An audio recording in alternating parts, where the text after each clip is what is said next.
afternoon, everyone. I'd like to welcome you to the City of Santa Barbara Planning Commission meeting for November 4th, 2021. If I could please ask my colleagues to come online. We're then going to ask Ms. Fennessy to do a voice roll call vote.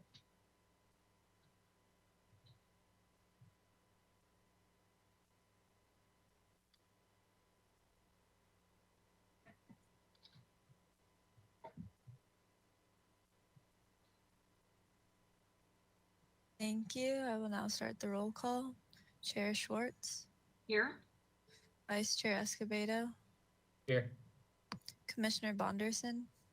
Here. Commissioner Higgins. Here. Commissioner Lodge.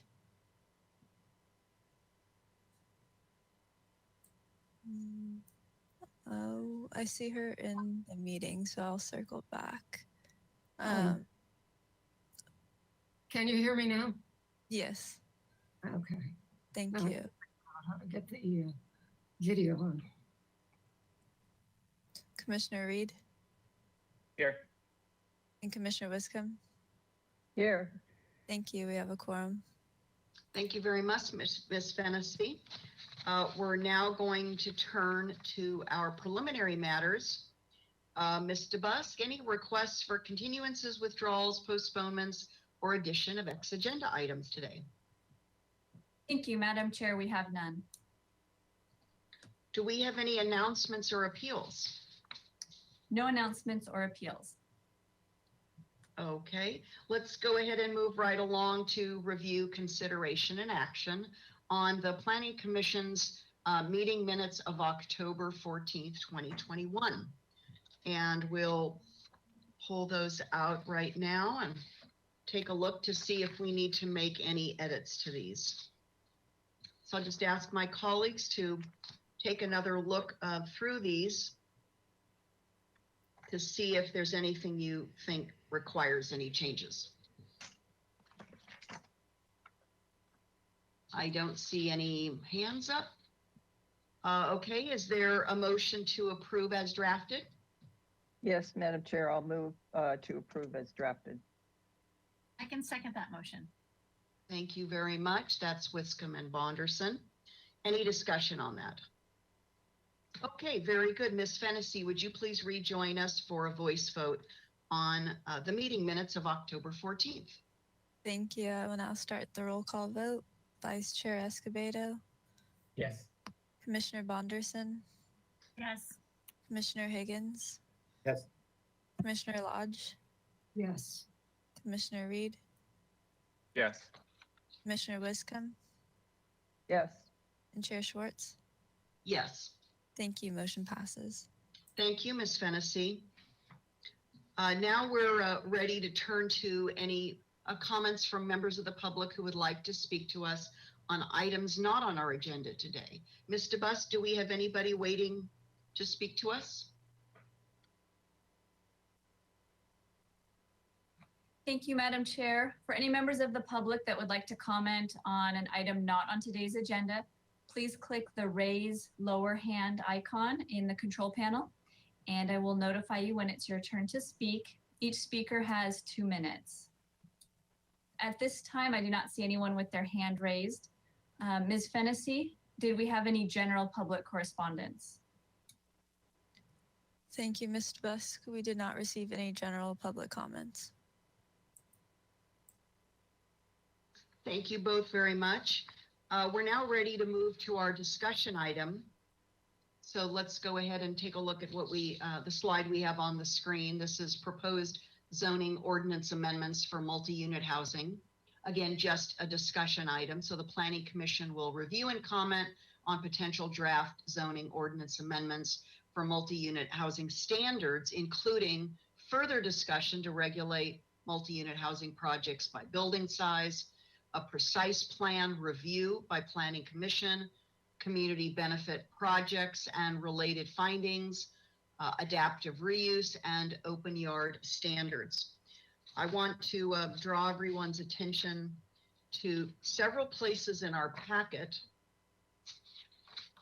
where staff has identified in italics specific questions that they want posed to the Planning Commission. So you'll see, for example, we have that on page 3 of our package, page 4, page 5, and 6. I think I haven't left anything out. We'll see as we move along. So at this time, looks like we are ready to turn it over to staff. Welcome, Ms. Metzger. You're going to be making the staff presentation today? That is correct, Chair Schwartz. Okay, and then all commissioners can go ahead and turn off their webcams and close out on audio, and we're going to turn it over to Ms. Metzger. All right, thank you very much, and good afternoon, commissioners. So we're here today to go over some concept zoning ordinance amendments for multi-unit housing.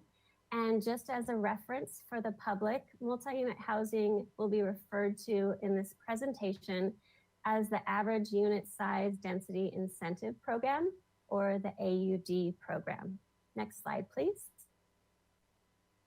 So we received direction from City Council to incorporate standards from the AUD program into other areas of code regarding multi-unit and mixed-use development back in 2019.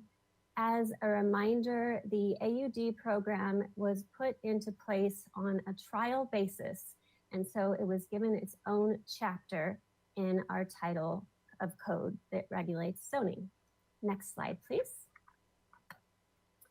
So I've been before you today, and we've talked about this work effort coming forward, but I haven't really been able to explain to you the depth that this work effort entails. And you've heard us say we're going to feather all of those standards into various portions of code. But what that means is that every one of these divisions and chapters that you see before you will have edits related to moving those incentives from the AUD program into other parts of the code. So this slide is just to show that this is really no small task. It is a very large endeavor, and I've been working on it along with 5 or so other staff members. And so when we get to the questions component of today's hearing, we might have other staff member answering different questions that you may have. Next slide, please. So today we will be discussing the precise plan review by the Planning Commission, community benefits projects and those related findings, adaptive reuse, and open yard standards. We'll also be talking about the other amendment concepts to come later at a later date. Next slide, please.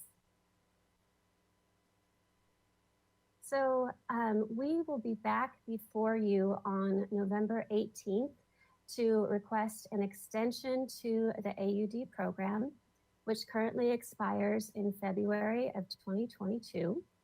And we'll be asking you to extend the program to March of 2023 to accommodate all of these changes. The March date has been chosen because that's also going to be the date that we have a housing element in the review process. And as discussed at the October 7th meeting, moving to regulating by floor area ratio, also called FAR or FAR, we realized we'll have a considerable environmental review component. So we have moved changing to regulating by density to FAR from this work effort now to reviewing it with the environmental updates to our EIR, which are in process.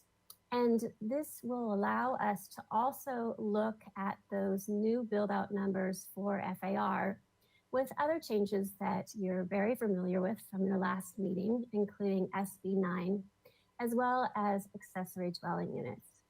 And we will be using a consultant to do all of these actions at one time rather than piecemealing them out.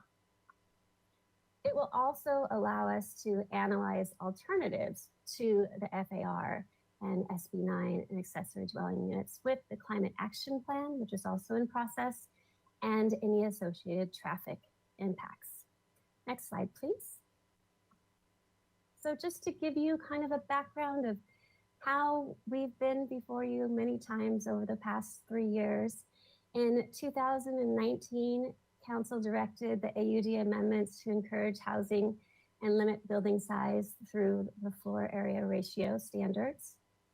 In 2020, we were before you with the expedited package for the downtown area, which changed those densities in the downtown and directed staff to focus the highest and best densities in the downtown area.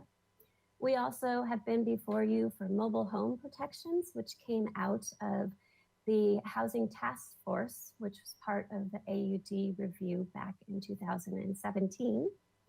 And then in June of 2020, Council authorized an economic feasibility study to look at the FAR standards and the inclusionary housing standards.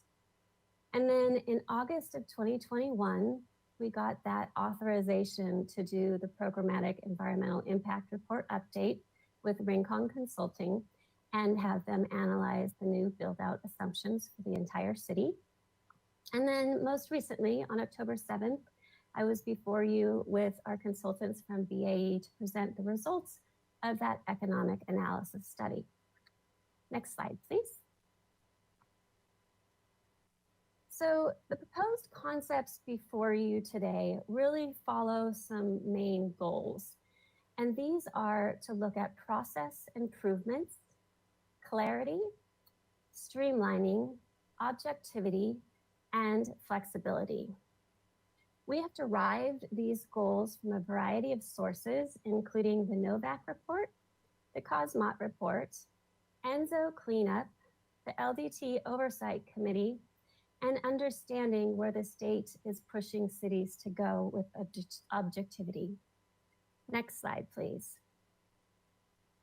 So the last time you saw the AUD ordinance as a whole, chapter 3150, was in the summer of 2020. So I just wanted to show you all of the various parts of the program that set incentives that are higher than what was currently in code before the program was adopted.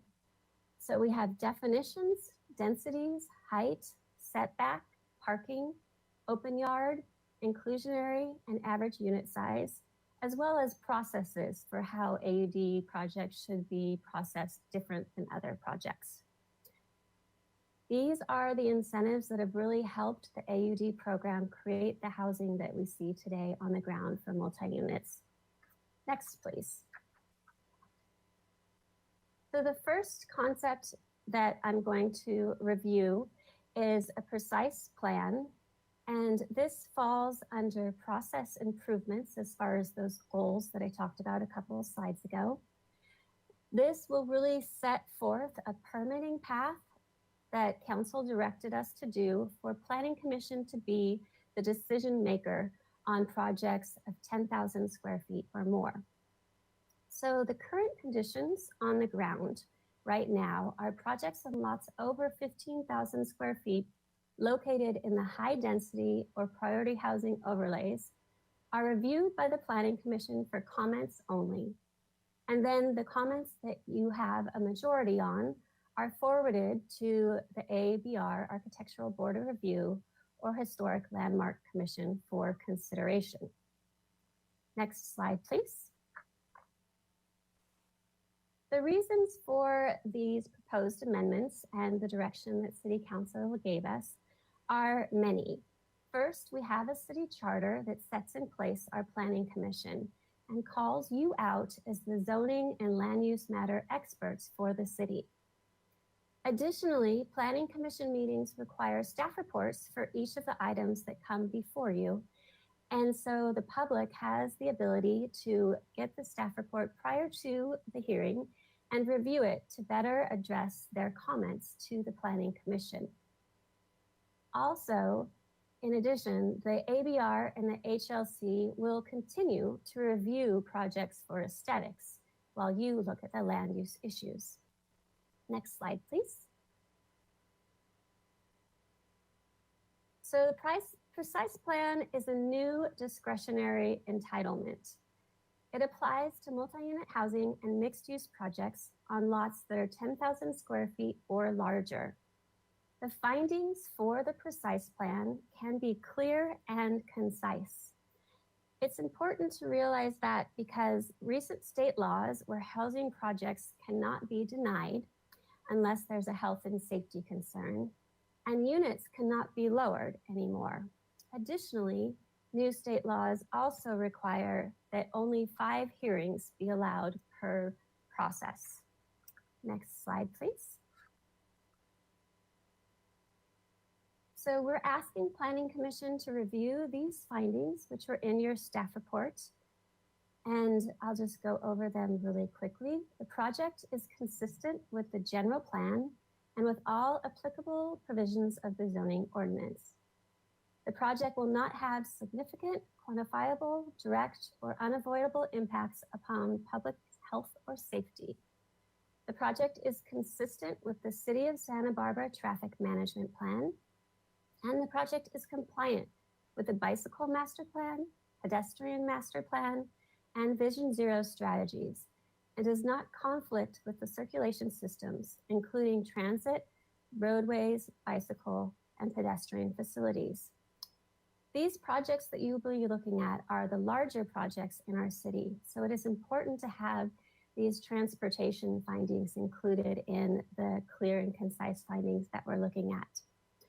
Additionally, it's important to remember that the design boards will still have to review the project for the compatibility findings. Next slide, please. So these are the questions that Chair Swartz denoted the pages on in the beginning of the presentation on the precise plan process. And so in this situation, we will continue to go through the report and go over all the questions together at the end of the presentation. So I can read them then. Next slide, please. So in addition to creating this new project precise plan way of going through the process, we also have to realize that not every project might be a brand new project on a lot 10,000 square feet or more.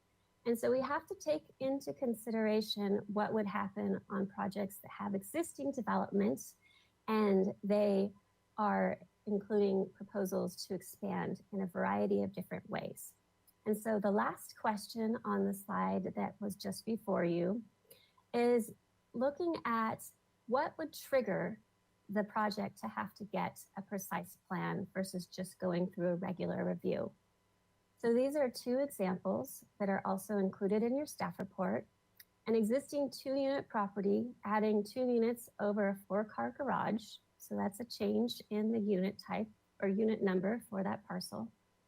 A property with existing 20 units requesting an additional unit by splitting a 2-bedroom unit into 2 studio units. So that's no footprint change in the building, but a change in the unit type. Next slide, please. A commercial building that requests a conversion to residential, including adding an entire new story under the 48-foot height, so not exceeding height standards, for a total of 20 units. So we're ramping up to larger projects for your consideration here. And then an existing apartment with 110 units proposes a new carport, reducing the parking and open yard that they were originally permitted for. But that parking and open yard is now in compliance with our new multi-unit standards. So those are some examples of what would trigger a precise plan. And then the next slide, please. We'll move into the next concept that we'd like to present you with, which is the community benefit projects. So the goals satisfied by the community benefit projects are process improvements, clarity, and objectivity. So standards for community benefit regulations are scattered throughout various sections of code listed here. And by putting all of the code associated with community benefit into one section will really satisfy clarity for our general public and sets a framework for possible additional incentives for affordable housing in the future. Also, the existing community benefit regulations allow certain projects to exceed the building height or non-residential floor area, and we'll go over those projects next. So for that additional height, if we go to the next slide, there are specific findings to grant the additional height. These findings before you are highly subjective, as you can see with the words that are bolded on this slide.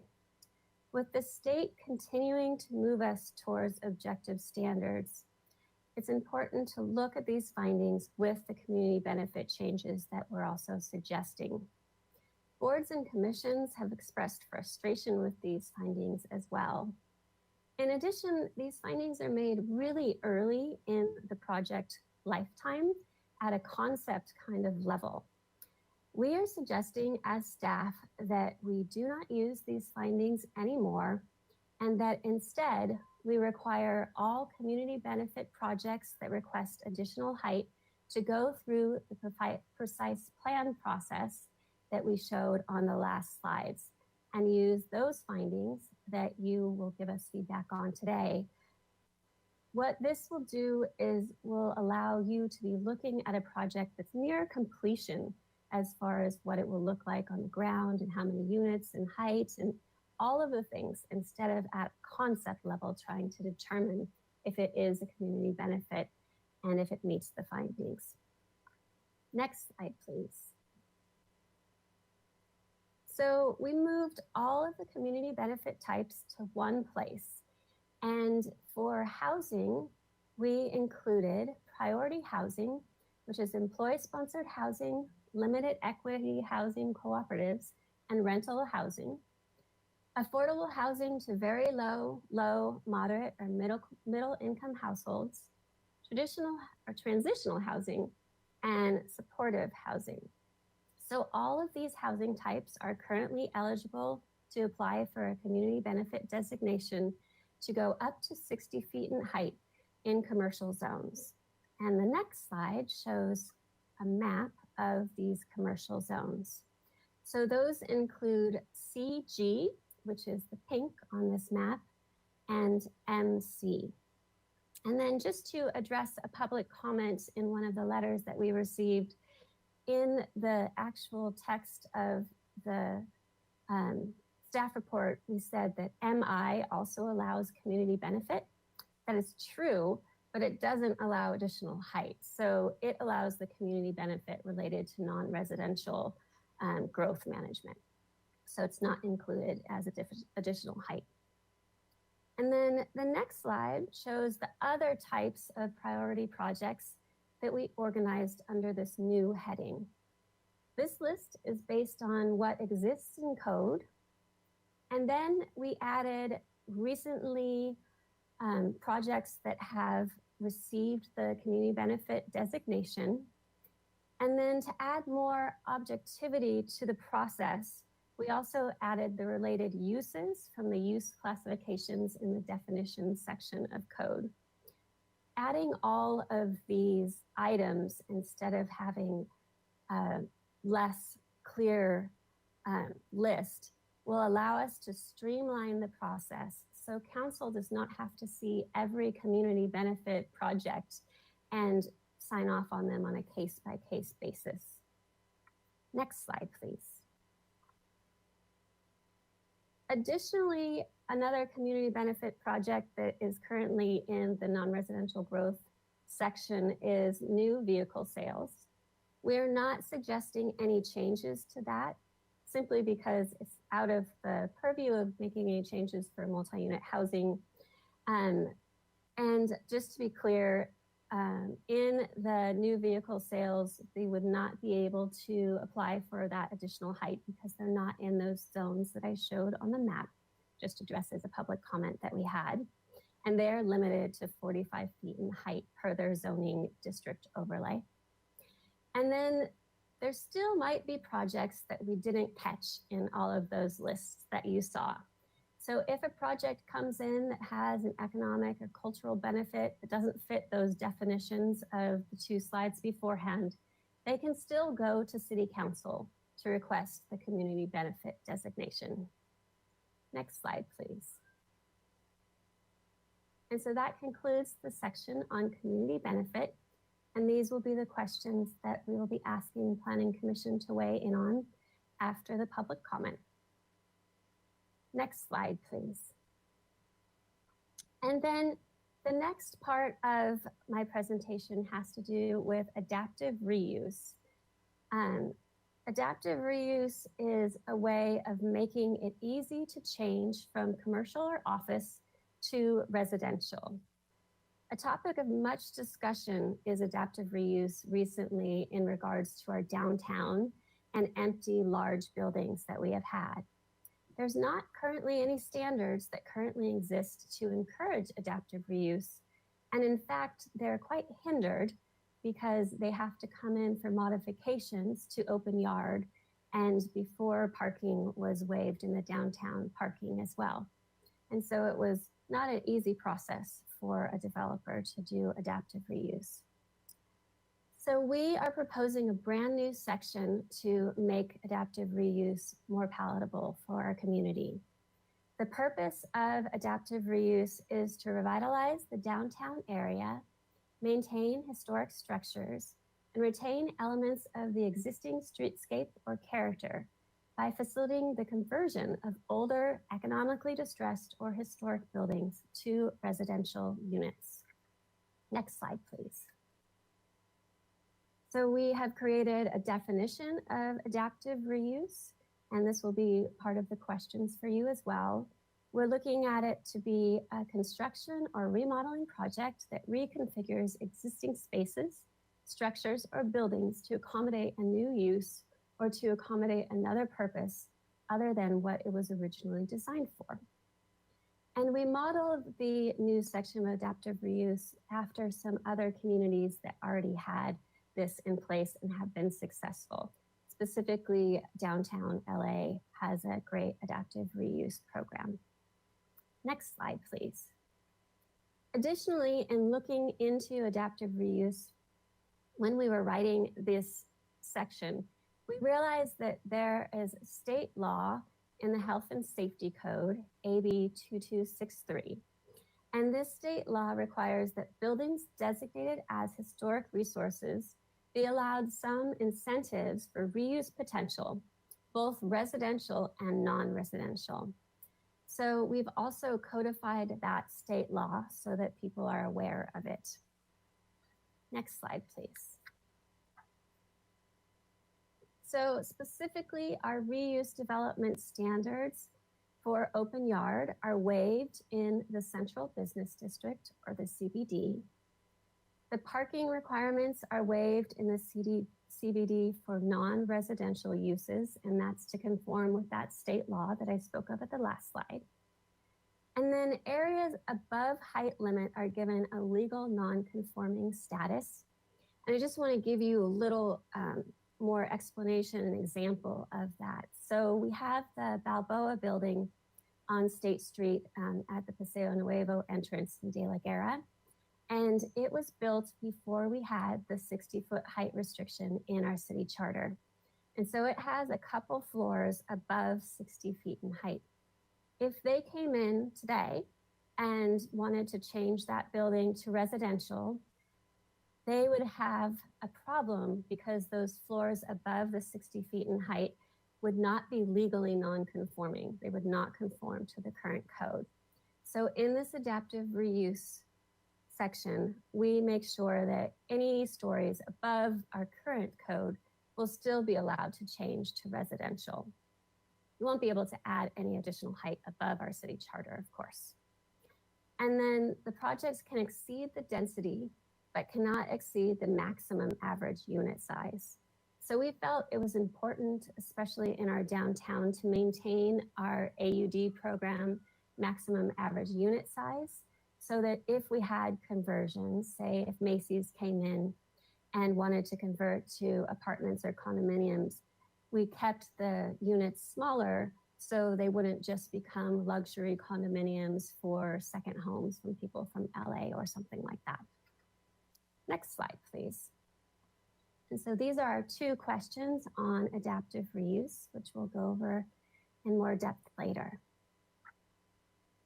And then next slide is our final proposed change.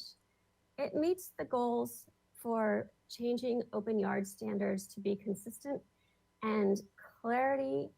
Right now, they're pretty confusing, and also gives developers flexibility based on the lot configuration that they are developing. So currently, all residential lots must have some type of open yard. There are 2 standards for open yard. Standard 1 is multi-unit, which is on the left side of the screen, option 1. So if you're doing multi-unit on grade open yard, you need 15% of the lot area. The minimum dimensions have to be at least 10 by 10. And then also you need private yards for each of your units. And the size of those private yards are dictated by the number of bedrooms and floor level.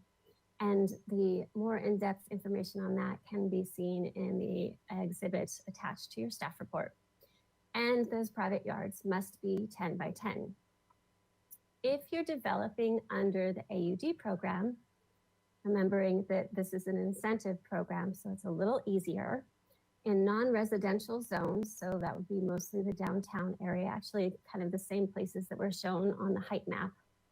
If you have 1 to 4 units, you're not required to have any open yard. If you have more than 4 units, you have 1 ground floor or upper story deck. The minimum dimensions have to be 15 by 15 feet.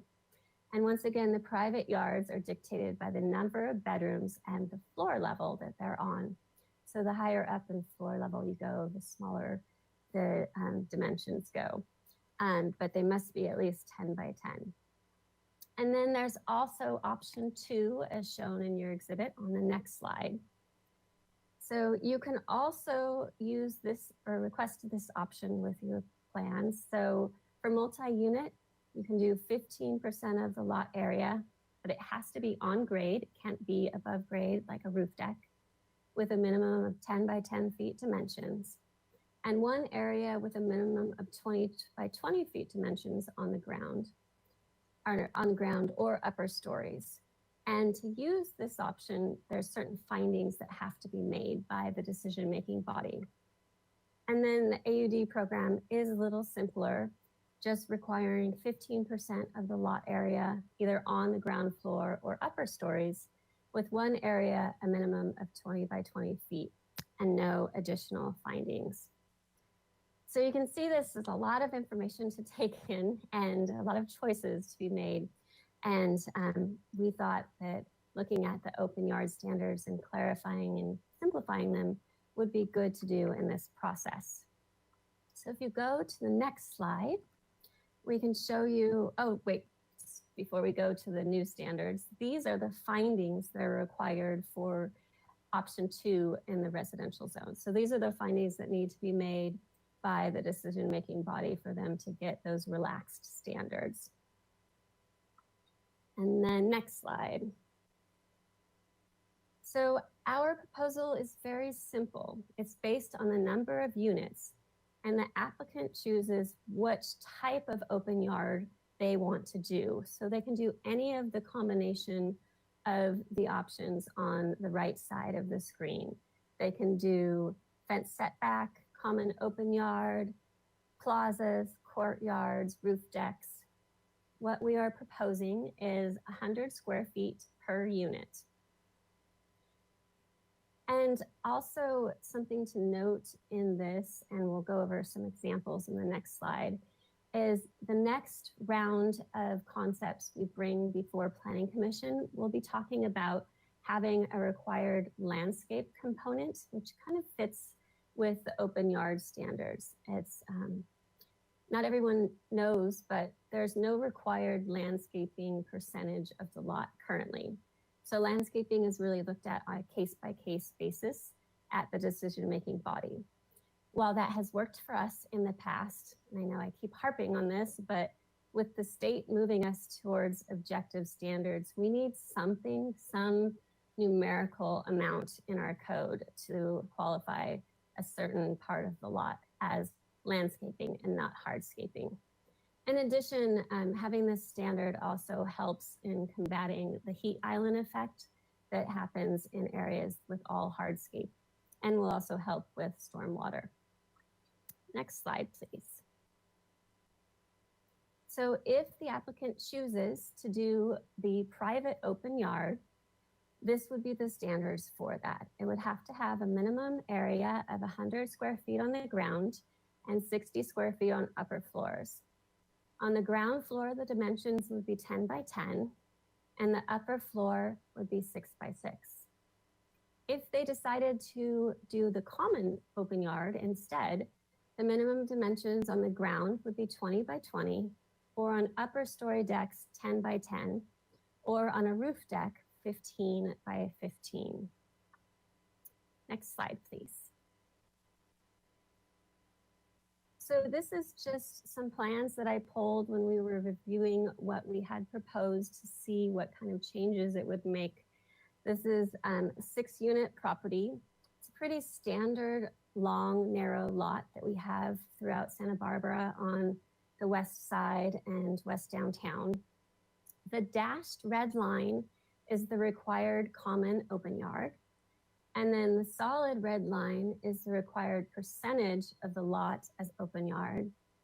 And then the yellow boxes are additional open yard that was provided in the development, but didn't meet the dimension standards necessary for open yard to be counted as private open yard. So if you go to the next slide, you can see that this 6-unit property would have 600 square feet required under our current code. And we would also require it to have a 20 by 20 common open yard if they wanted to do that. If they decided to do private open yard, they would have to redesign because these patios in yellow are actually too narrow to be counted towards private open yard. So we can reconfigure it so the 20 by 20 area would be maybe where that parking space is, where the dash line is, and then the parking could be moved to the other side of that middle unit. Madam Chair, quick question. Go ahead, Commissioner Higgins. Were the slides available to us ahead of time, or are they just on the presentation here now? The slides were just in the presentation now. Can you email those to us? Yes, Commissioner Higgins, after every presentation, we PDF the presentation and put it on your website. So I can send you a link when that's done. Well, I'd like to look at the slides now before we make decisions. I can't see it very well on my screen. If it's possible, if not, no big deal. Yeah, for sure. Chair Swartz and Commissioner Higgins, maybe if someone else on my team can PDF them because they are too big to email as the PowerPoint and send it to all the commissioners, that would be helpful. And then next slide, please. So this is another development that I pulled the plans for, and you can see it's currently on Haley Street, and it has 34 units. It's built lot line to lot line and 4 stories. In the current configuration that they have, they only have open space on floor 2 and 4. And so once again, the dashed line is the common open yard, and the solid line is the percentage of the lot that's open yard. And then in this instance, there's no additional open yards that are provided, at least the plans dictated. And so if we're looking at how much open yard they proposed, it's 3,710 square feet. Under current regulations, it was required to have 3,596 square feet. And then under the new standard, it would be required to have 3,400 square feet. So as the projects get larger, the open space square footage kind of evens out with the standards that we have now. It's just easier to interpret. And so the next slide goes over the questions for open yard, which we'll go over shortly. And then we can go to the conclusion of my report. Next slide, please. So on the next slide, yes, thank you. We have the next steps in the process of continuing to move forward with multi-unit housing. On December 14th, we'll be presenting the economic feasibility study to the City Council. As stated in the beginning of the presentation, we're continuing to work with our EIR consultant to review the build-out scenarios for floor area ratio, SB9, and AUDs for our update.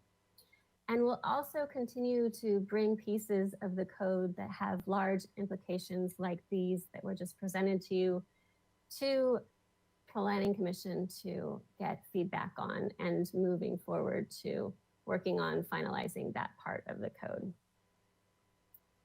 And then the next slide shows possible next items for discussion. And so as I alluded to earlier, we are bringing back that landscaping and having an objective standard in code on that. And that kind of pairs with the open yard standards. And preparing this presentation, we also realized that if the open yard standards are, they're complicated. If you wanted to hold off on making any firm decisions on that and look at that again with landscaping, that would be something that would be rational.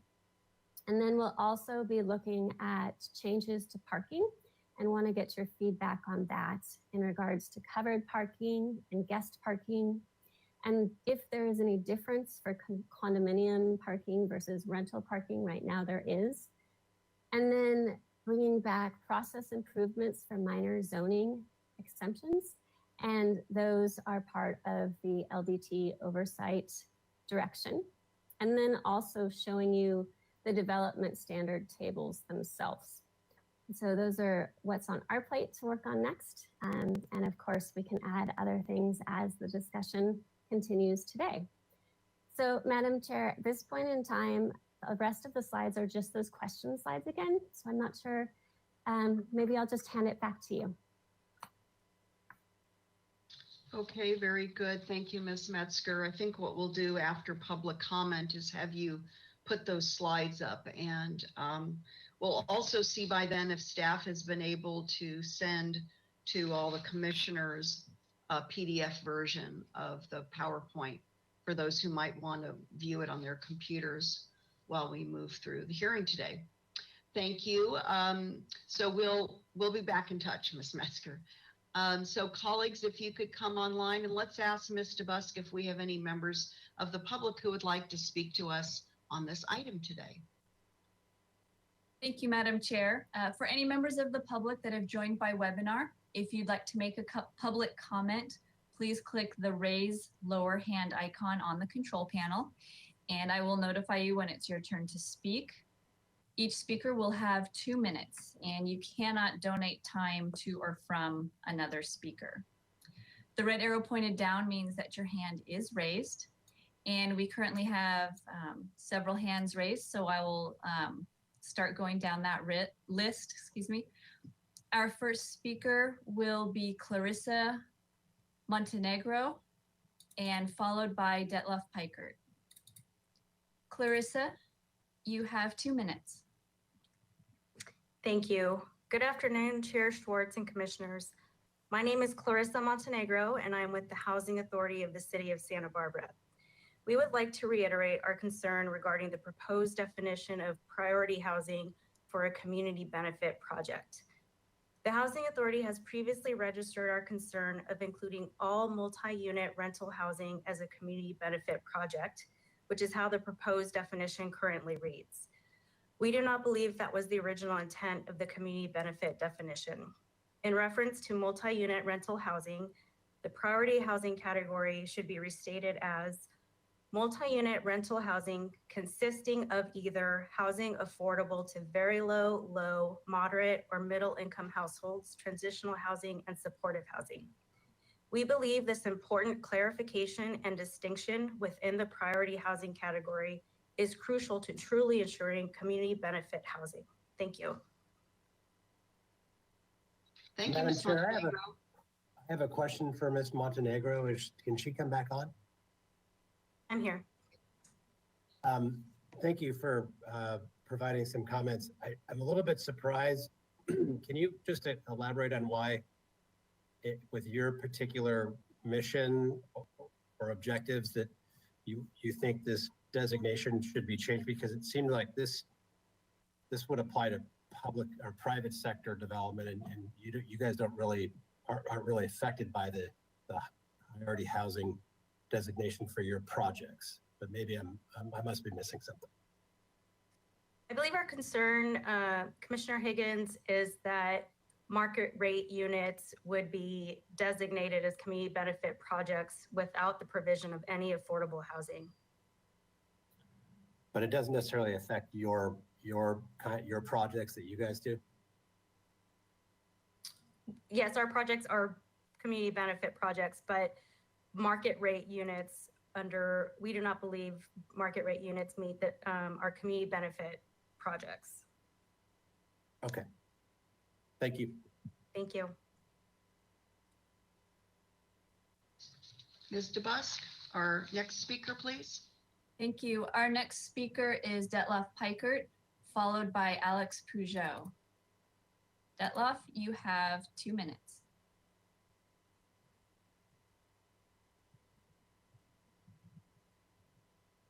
Mr. Pikert, you are self-muted.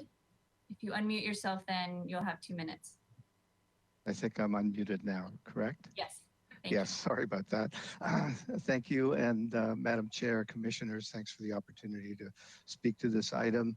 I haven't been able to study it in full depth, but there's one area that caught my particular attention, and that is the open space requirement. I think it's really laudable that the staff is putting in the effort to simplify and clarify the AUD ordinance overall. And I really particularly like the idea of creating this great additional flexibility on the open space. However, the 100 square feet per unit really isn't proportional in the sense that any given project could have a mix of units that could be significantly more than, say, for example, the 22 unit scenario that they have in the staff report.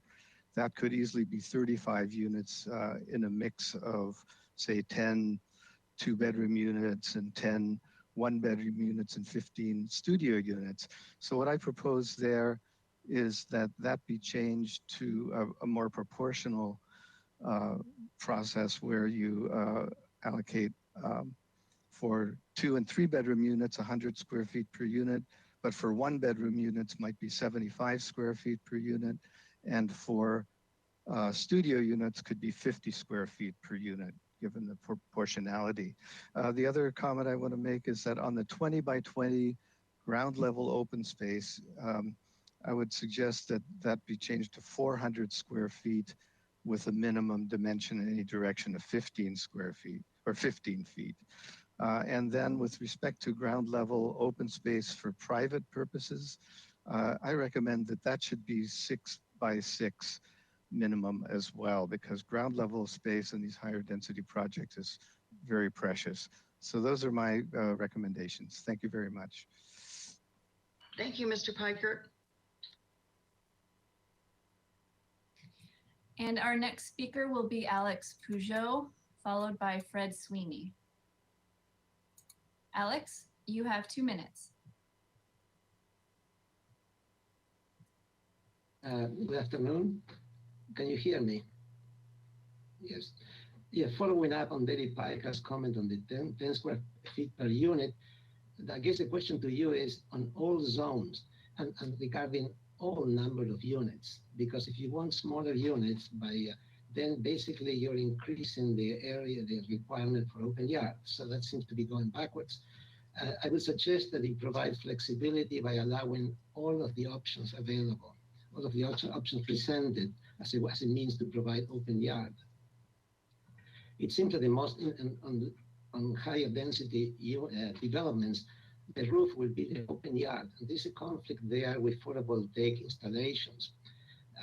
I suggest that a canopy over a roof located out of the perimeter towards the center of the building be exempt from the height limit to provide shade and solar in places where the roof will be pretty much occupied by all these requirements. Another question and another issue is the depth of balconies. As you know, in El Pueblo Viejo, a projecting balcony will never be 6 feet deep. Most balconies in EPV are 20 to 24 inches, maybe a little bit more. But there should be some allowance to give the developers some incentives to provide these open type balconies that are so typical in European cities. Finally, regarding adaptive reuse, it must include building standards, including, for instance, the requirement for individual water meters for, let's say, the conversion of 70 units into the Balboa building. It does kill some projects. And maybe finally, too, the issuance of community benefit designation at the end of the process is very, very difficult to achieve, where all of the development drawings have been completed, and then you give the community benefit or not, and all of that work is lost. Thank you for your time. Thank you, Mr. Peugeot.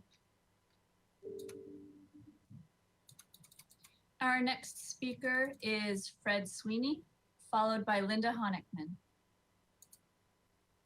Fred, you have 2 minutes. Thank you, Madam Chair and Commissioners. Just a few things. One is I'm really happy to see that the discussion of the edge conditions is going to be considered at your next conversation. So that's a real plus. Thank you. Second of all, just 2 points. One is roof decks.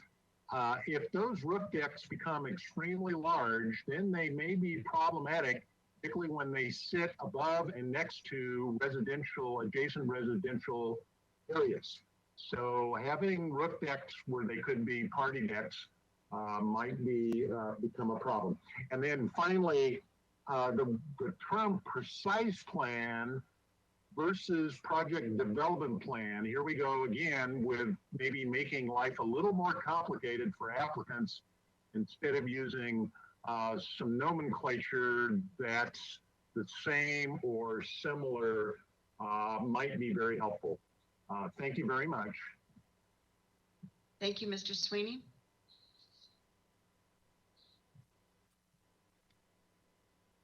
Our next speaker is Linda Honickman. And at this point, that will be our last speaker unless someone else raises their hand. Linda, you have 2 minutes. Hello, I'm Linda Honickman, Housing Chair for the League of Women Voters, Santa Barbara.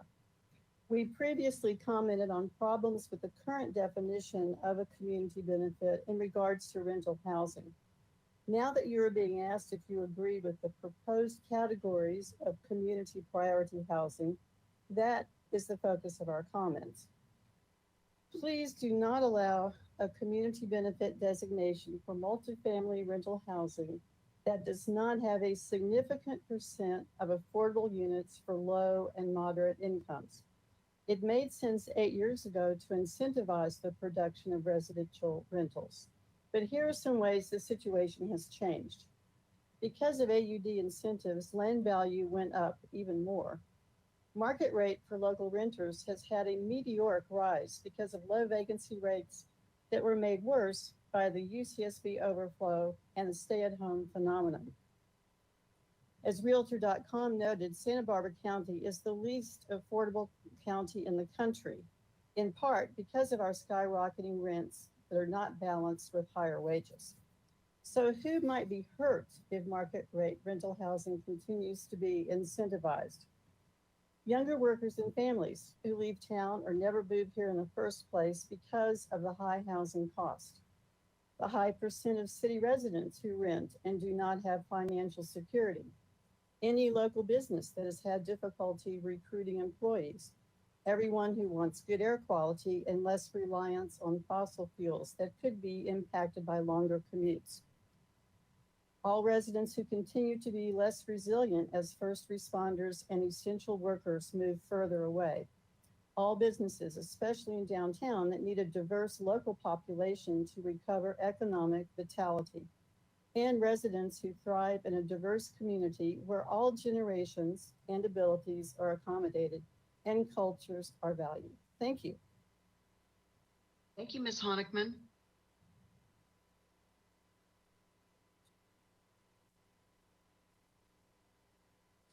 If any other member of the public would like to make a public comment, please raise your hand in the control panel. And I'm not seeing anyone else. So Ms. Fennessy, can you let us know who submitted public comments on this item?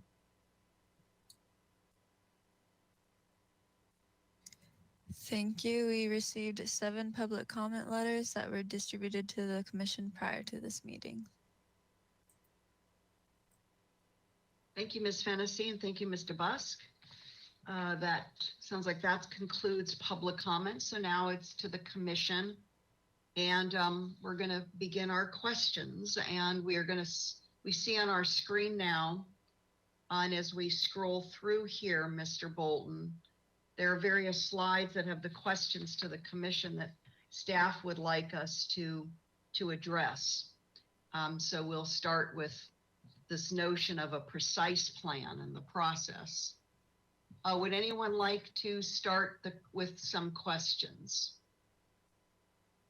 But just Commissioner procedurally, Higgins? are we going to go subject by subject with both our questions and comments, or how do you want to organize, Madam Chair? We could certainly do that. I don't want to rush any of the commissioners to comments if you'd first like to hear everyone's questions. So I'm a little reluctant to kind of force the conflating of the two, but let's just be flexible today. Speaking of flexibility, if you'd like to weave in some comments after your questions, I'm just going to be mindful of time that everybody gets adequate time in for questions and comments. Okay. So why don't you go ahead and start? I know you saw your hand up. Sure. Just a broader question first. On the staff report on the first page towards the end, there's some discussion about Rincon consultants handling an update to our PEIR. And maybe we could get Ms. Brooke or somebody from staff just to help us understand what's happening with FAR, because I thought actually, I don't think I'm alone here, that FAR was coming back today, or we were going to maybe bring back the economic analysis, but I'm not just clear on how we ended up with the PEIR and what are we doing with FAR. And again, my concerns are, won't be the first time you hear this. We seem to have a real serial process here with our housing amendments. So that's the context of my question. Chair Schwartz, Commissioner Higgins, I can address that question. So we do have multiple efforts happening at the same time, and we were fortunate enough to get 3 different grants from the state that are helping us through addressing new state law, updating our housing element, and updating our general plan EIR. So it's been noted in the past that our 2010 general plan EIR is aging, and we want to keep using it to tier off of and for adaptive management moving forward. We got a grant to update the general plan EIR. In previous conversations with council and planning commission, we had said with the Florida lot area ratio standards that we would be determining the environmental review for that when we had a sense of what build out is. And subsequent to that, SB 9 was passed. And prior to that, statutes for accessory dwelling units were passed and locally codified. So those accessory dwelling units weren't previously identified in the 2010 EIR. So we're wanting to include those in our build out assumptions, and SB9 in the build out assumptions, and FAR. So it so happens we have Rincon on contract, which went to City Council. So right now we have the opportunity to look at the FAR standards at the same time as our housing element, at the same time as our climate action plan with our general plan EIR update. So we can look at alternatives for build out with different scenarios, including status quo AUD, FAR program, and maybe a changed AUD. And just for the timing on that, we are going to be doing a notice of preparation in January for the EIR. So we'll be scoping the EIR in January or February. So we'll be back to the Planning Commission to talk about these issues. But we heard about this from planning commissioners and the public, that they're wanting all of these things to be considered in total. So we have good comprehensive planning on our housing build out, and we can see that we have public services, water, wastewater, schools provided as we continue to build the city. Okay, so, but it says in this last paragraph, or in that section on page 2 at the top, 2 more paragraphs down to me. It says, in the meantime, staff is drafting amendments that would not significantly affect build out assumptions. So it sounds like we're going to talk about this today. We're going to talk about landscape stuff later. We might talk about open yard later, but then we're going to talk about it again with amendments that don't affect build out assumptions. And then we're going to talk about it again after the PEIR is updated in late 2022. Is that really what we're doing? So as Ms. Metzger mentioned, peeling out AUD, because AUD was set to expire. So it's in its own chapter in the zoning ordinance, and it's really clunky as written. And there are all of these studies and inputs that have suggested some amendments happen to various things. So what we're wanting to do is bring bite-sized chunks to Planning Commission. We thought at least what you're reviewing today would be of interest to the entire commission, and maybe it would be best to have a subcommittee look at other topics moving forward. But we have a lot to do on housing in the next year, so we're wanting to tackle it now and bring it in chunks to Planning Commission, and happy for feedback or other suggestions of how to approach it. All right. Yeah, I mean, it sounds like what you just said is we are going to be seeing a lot of these subjects serially, but we have good reasons to do that because of AUD expiration, et cetera. All right. My word. I'll save comments on the general approach till later, Madam Chair, but maybe put up that other slide about precise plan. And I can get into that. I don't think I have any questions about the precise plan as presented. I do think what Mr. Sweeney suggested is good. We call it something a little bit different. In the county, they have a development plan entitlement. I don't know that we should encumber. We have a comment from Pat Saley about the findings and the circulation transportation related findings. If the project is consistent with the general plan and the zoning ordinance, which is the first finding, then we probably don't need to reference all the other elements of our general plan. So just to make it simple, I would need more information about what other kinds of projects we would drag into a precise plan review, those that are already built, that are being modified. I just wouldn't want, I wouldn't want really anything other than a new project to be encumbered with the discretionary process. And my question, I guess I do have a question. Does it need to be a discretionary entitlement? Because if we have a planning commission decision that simply is a vote about whether or not the project meets the zoning ordinance, which is the finding, then that's not necessarily a discretionary decision. It could be, but I have a question about that, maybe for Ms. Ostrander or anybody that wants to take it. Can we have a planning commission vote be ministerial?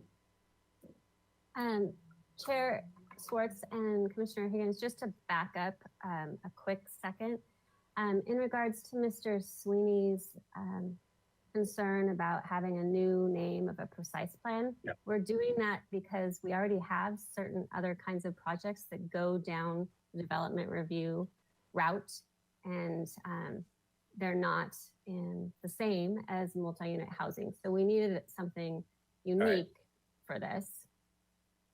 So that's why we have the new precise plan. Yeah, no, I won't get hung up on the nomenclature, but I thought it was an interesting I'll let point.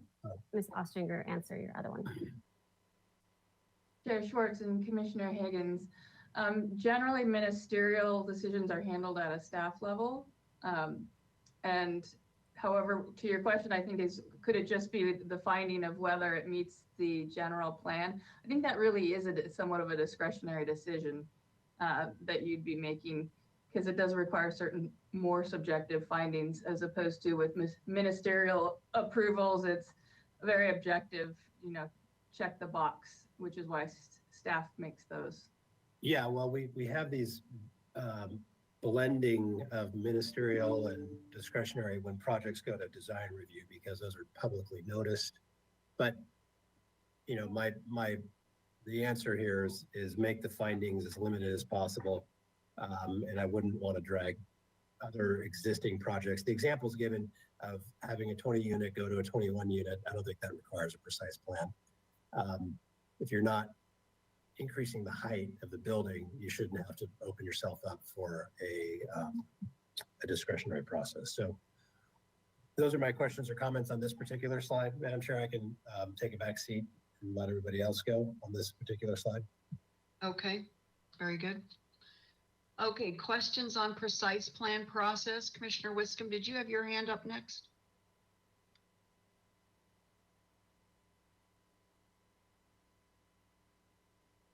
Hold on, Commissioner Wiscombe.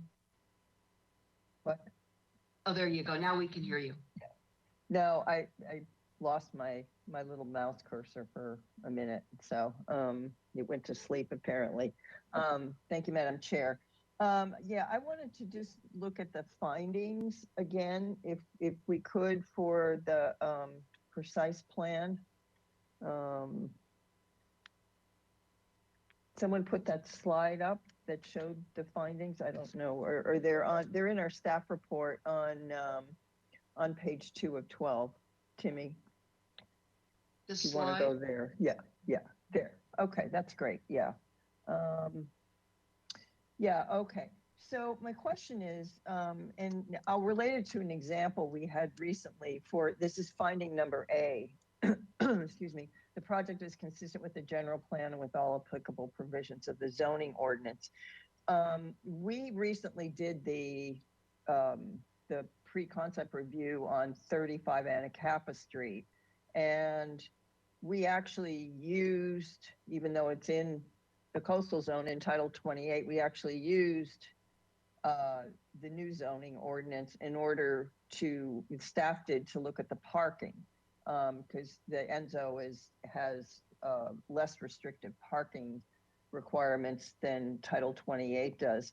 So my question, it's maybe for Ms. Ostranger, if we use this finding, and I like these findings, but if we use this finding, all applicable provisions of the zoning ordinance, and we're using Title 30, in some cases in Title 28 zone, are we okay? Does the word applicable cover us for that? Chair Schwartz and Commissioner Wiscombe, the No, we wouldn't be, you wouldn't necessarily be using Title 30 in in a coastal zone. I understand that for the 35 Anacapa, I think it was as a guiding tool, but. It was a guiding tool because the parking is so much more restricted. And we haven't changed, we haven't been to the Coastal Commission with the new zoning ordinance for Title 28. So it was over parked for Title 30, but it was well under parked for Title 28. So, and I'm just using that as an example. That happens occasionally when we review projects. So I just wonder if this language covers us when we take that latitude, which we did on this particular project with transportation departments, I think buy-in initially. I know they wanted to do some more research on it, but they were thinking that was okay to do. Chair Wiscombe, Chair Schwartz and Commissioner Wiscombe, the difference is with that project, they were requesting a parking modification because they did not meet the standards in the coastal zoning ordinance. So this finding would require any project to meet its applicable standards. So if it's in the coastal zone, it has to meet Title 28 standards. Inland, it has to meet Title 30. But projects can still apply for modifications of any standard they don't comply with. So if we approve the modification, we can make finding A, is what you're saying, Ms. DeBusk? That is correct, because a modification is a part of our zoning ordinance. Yeah, okay, great. Okay, that's great. And then I wanted to go on to B. So this is, the project will not have a significant, quantifiable, direct, and unavoidable impact. So do all these words have to go together? Because you use the word "and" here. I mean, it could have a quantifiable but indirect impact, I think, on public health or safety, or a significant but indirect impact. So I'm just trying to determine if maybe if the intention is to leave the word "and" in there, or to change that word to "or" under this particular finding. And that might be a question for, I don't know who wrote this finding, but either staff or Ms. Ostringer. Staff? Thanks. Don't all jump at once. So this finding of B was much discussed by staff through the process. And I think what we're here today to do is to get comments like that from you, Commissioner Wiscombe, and work with them. And I'm not sure if Allison or Ms. DeBusk or Ms. Brooke has anything else to add to that. I think Ms. Ostringer had her camera on, if she wanted to comment on it. I just think we have to be really, I think we have to be really careful with these findings. I love the fact we're getting away from livable and, of high quality architectural design and all those things and putting in some things that we can really quantify here. So yes, Ms. Brooke. Thank you, Madam Chair and Commissioner Wiscombe. I'll double check the language, whether or not it's an "or," but this was taken straight from California Government Code language as a finding that would need to be made in order to deny a housing project. So let me just double check if it's "and" or, but that's where the string of words came from: significant, quantifiable, direct, and unavoidable. Okay, well, that's great, but I'm think that we can craft our own language, or that we don't have to use theirs. I understand what they're saying. You can't deny a housing project unless there's a public health or safety issue, but this seems really has more subjectivity than I would like.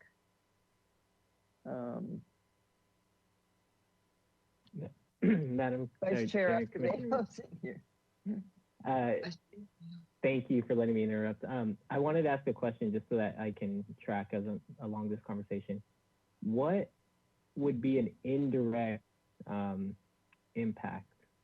An example of an indirect impact? I'm trying to think of one, and I don't know if one came to mind for you, Commissioner Wiscombe. No, it didn't. I just happened to pick that word. Maybe I could use a non-quantifiable but unavoidable. I was just trying to pick up a couple words that, where you could have one of these that would have an impact on public health and safety, but not necessarily all of them. That's my point. That was my I see what only you're saying. point. Yeah. I see. Yeah. Thank you for the clarification. Okay. Commissioner Wiscombe? Yes. I actually, if you don't mind, now two of us are interrupting, but I too, in order to track, I have a question to staff before you move forward on item B as well. Oh, and I don't know if this is to planning staff or Ms. Ostringer. And I'm thinking of CEQA, where there are impacts, environmental impacts, but where they can be mitigated. What I don't see in item B is any language that would give us the flexibility to offset or mitigate an impact in order to make the finding. I think, and I don't know if I'm tracking where Commissioner Wiscombe is going, but I mean, this is a very high bar with a long list. And I'm concerned about that. Ms. Ostringer, did you hear what I was asking as well?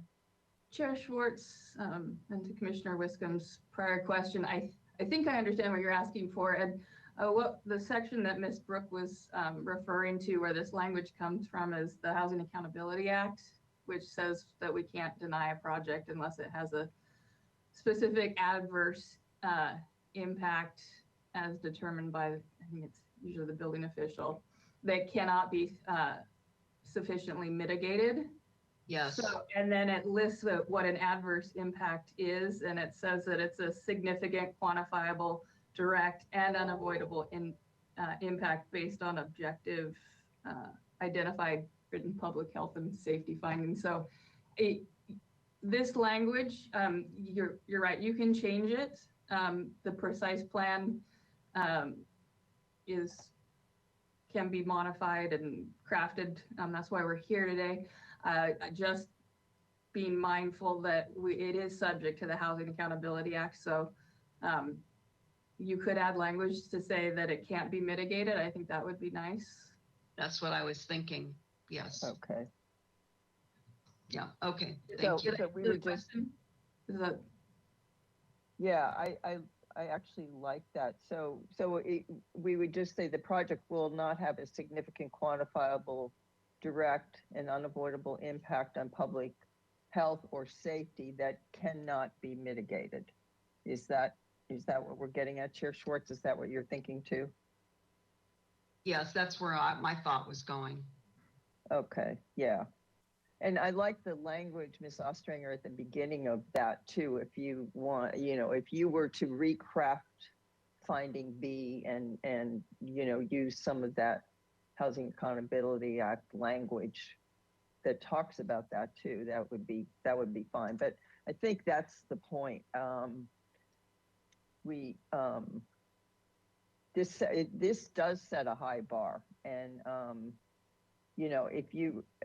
the way this read to me when I first read it, and I think Chair Schwartz's comments about mitigation are really well taken.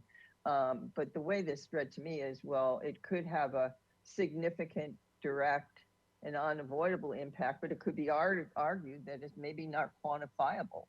And so the way these are really lofty terms to meet in order to deny a project. The way it's written, that was my point. So, and then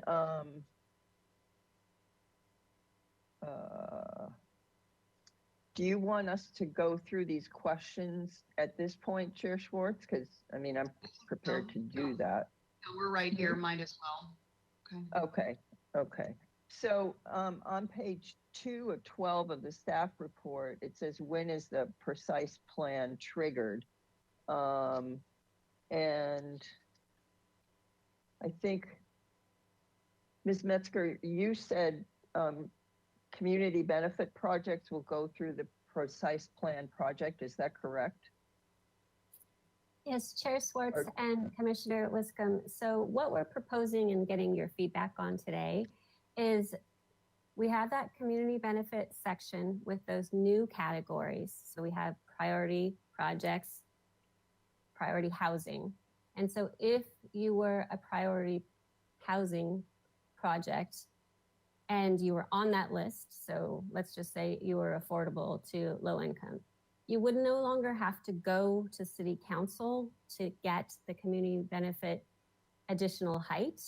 You would just go through a precise plan, and in the middle of the planning review cycle, you would be reviewed and approved for the precise plan.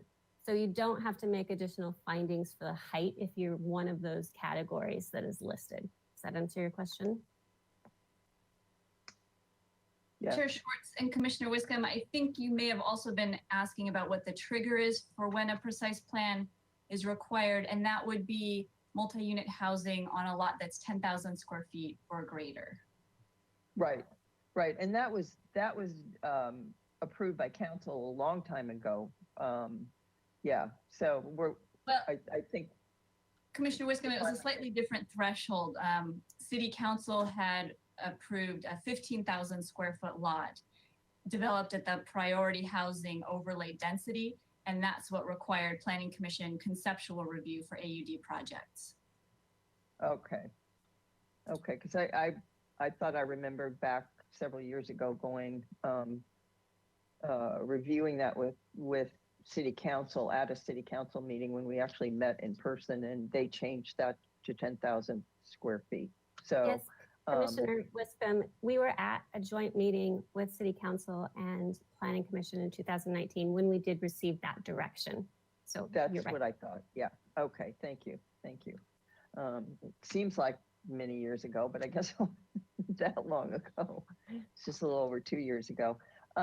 Okay. So on page, Mr. Bolden, on page 3 of 12 at the top, there's before questions to the commission, there's some examples where you ask, are you asking us on these 4 bullet points if we would think these should trigger a precise plan? Is that what you're asking here? Yes, Or did I read that Commissioner incorrectly? Wiscombe, that's what we're asking you is if any lot is existing 10,000 square feet and wants to change something, should they have to go through that precise plan process, or is that not necessary? Okay, well, I'm definitely on existing 2-unit property request 2 units over a new 4-car garage. I would say yes to that only because it looks like a height. It looks like it might be a height extension. Anything with a height addition to it, I think definitely should go through. So the other one is is bullet point number 3, a property developed with a commercial building, request to add a 3rd story. I think that would definitely trigger a precise plan. I don't think bullet point number 2 should trigger a precise plan, and I'm really not sure about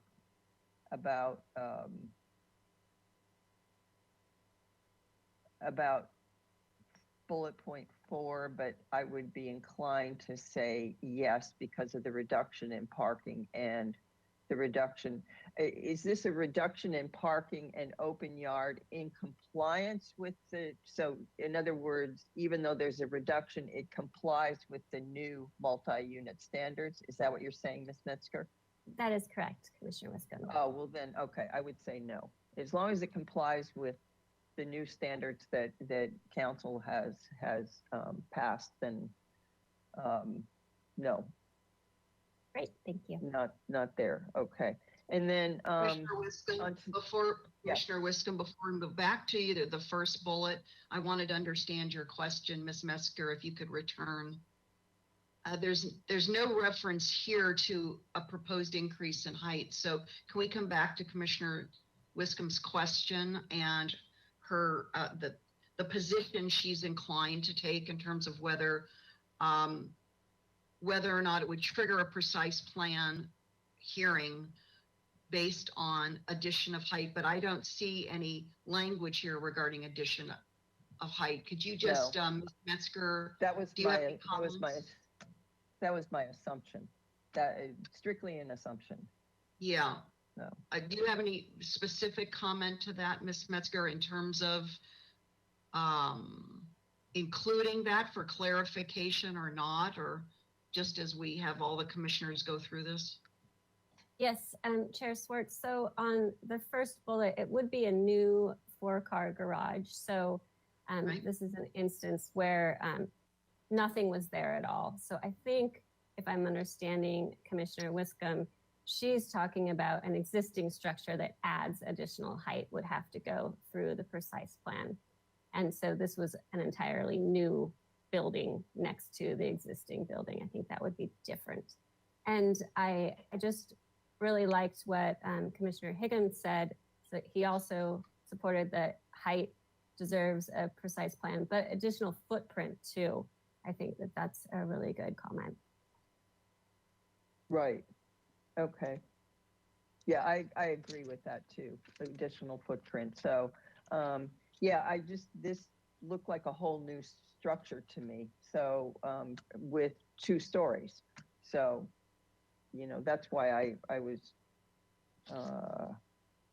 that's why I said yes. Not only probably height, it's more footprint. It's more what Commissioner Higgins said, it's footprint. So I think that's good. Okay, and then the questions to the commission. Number 1, Mr. Bolton, if you could just put those up there, I'll just go through this. Yeah, thank you. Question number 1, do you support land use review entitlement process for larger multi-unit housing product ships? Yes, I absolutely support that. I think we have struggled for years with comments only, and we are the land use decision body, and I think that's the place for it, and it removes us from the design category where we sometimes get stuck. So I think, and that should be the job of the ABR and HLC. So I'm absolutely in support of that.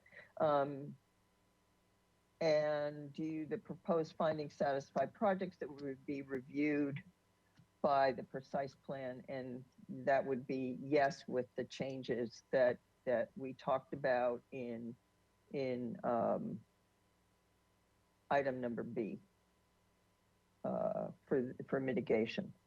And then what should trigger requirements for adding stories? Yes. Footprint? Yes. And any projects that have potential inconsistencies with the bicycle master plan, traffic management study, pedestrian master plan, Vision Zero strategy.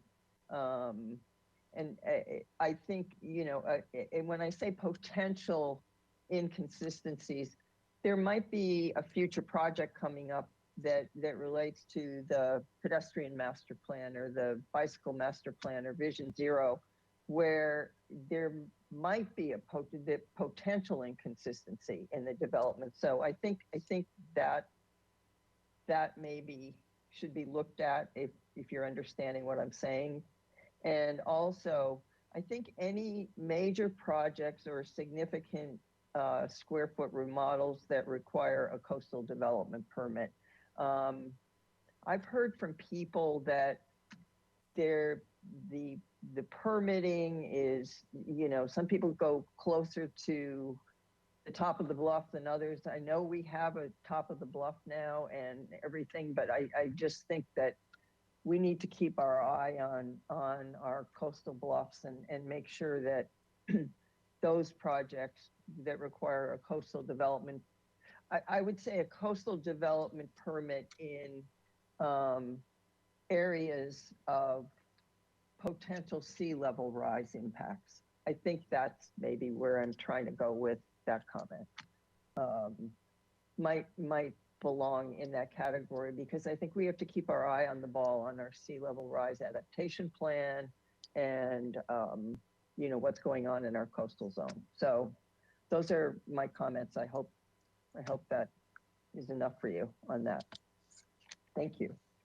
Thank you. Did we go through the entire slide, Ms. Metzger, with Commissioner Wiscom's questions and?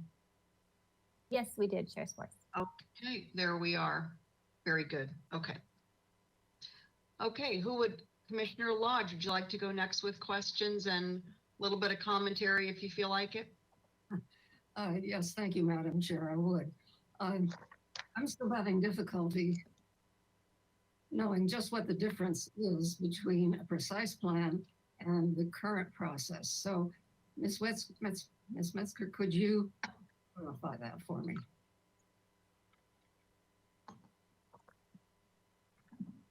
Yes, and it might help, Chair Schwartz, Mr. Bolton, if you pull up the current process slide, which I believe is on number 18.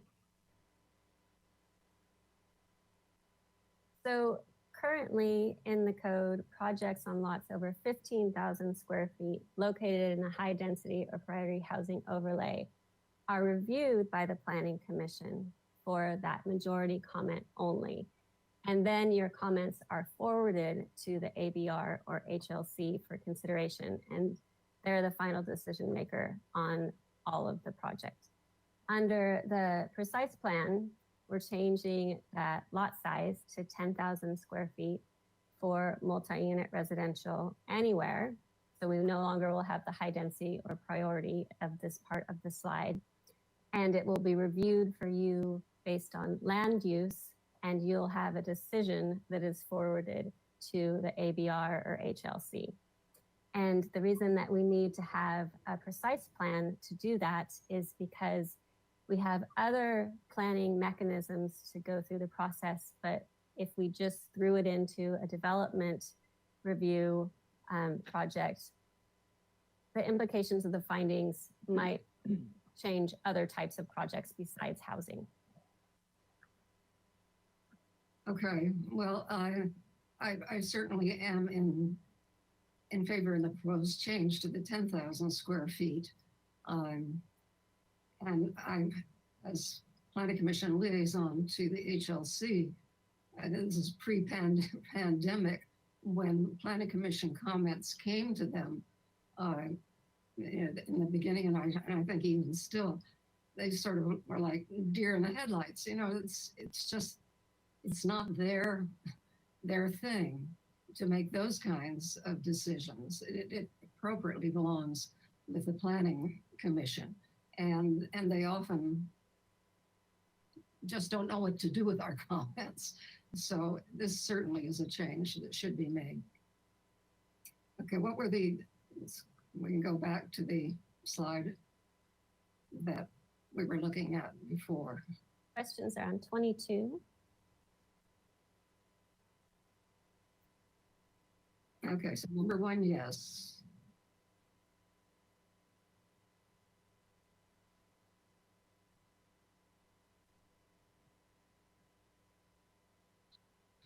And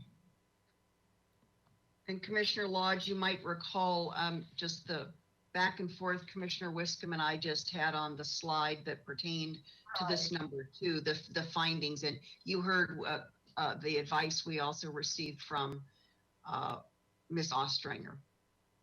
Yes, and I was thinking about that before I made any comments on this. I would support the direction Commissioner Wiscom and you were going on that. On 3, from the examples, certainly the division of a single unit into 2 units it should be a what's the word I'm looking for? Should not have to go to the Planning Commission. The others examples that are given, I think they should still come to the Planning Commission, but very simple things that where there is no change in height or footprint that are should be ministerially approved. Or it would be all right with me if they were. So those would be my comments on these questions. Okay, great, thank you. Vice Chair Escobedo. Thank you, Madam Chair. Let's see, do I have any questions? No, I think I'm okay. So do I support the proposed? Yes, I absolutely do. I think it just makes sense for all the reasons that my fellow commissioners outlined. Do the proposed findings satisfy projects that would be reviewed for the precise plan? So yes. I do have a question for Ms. Metzger.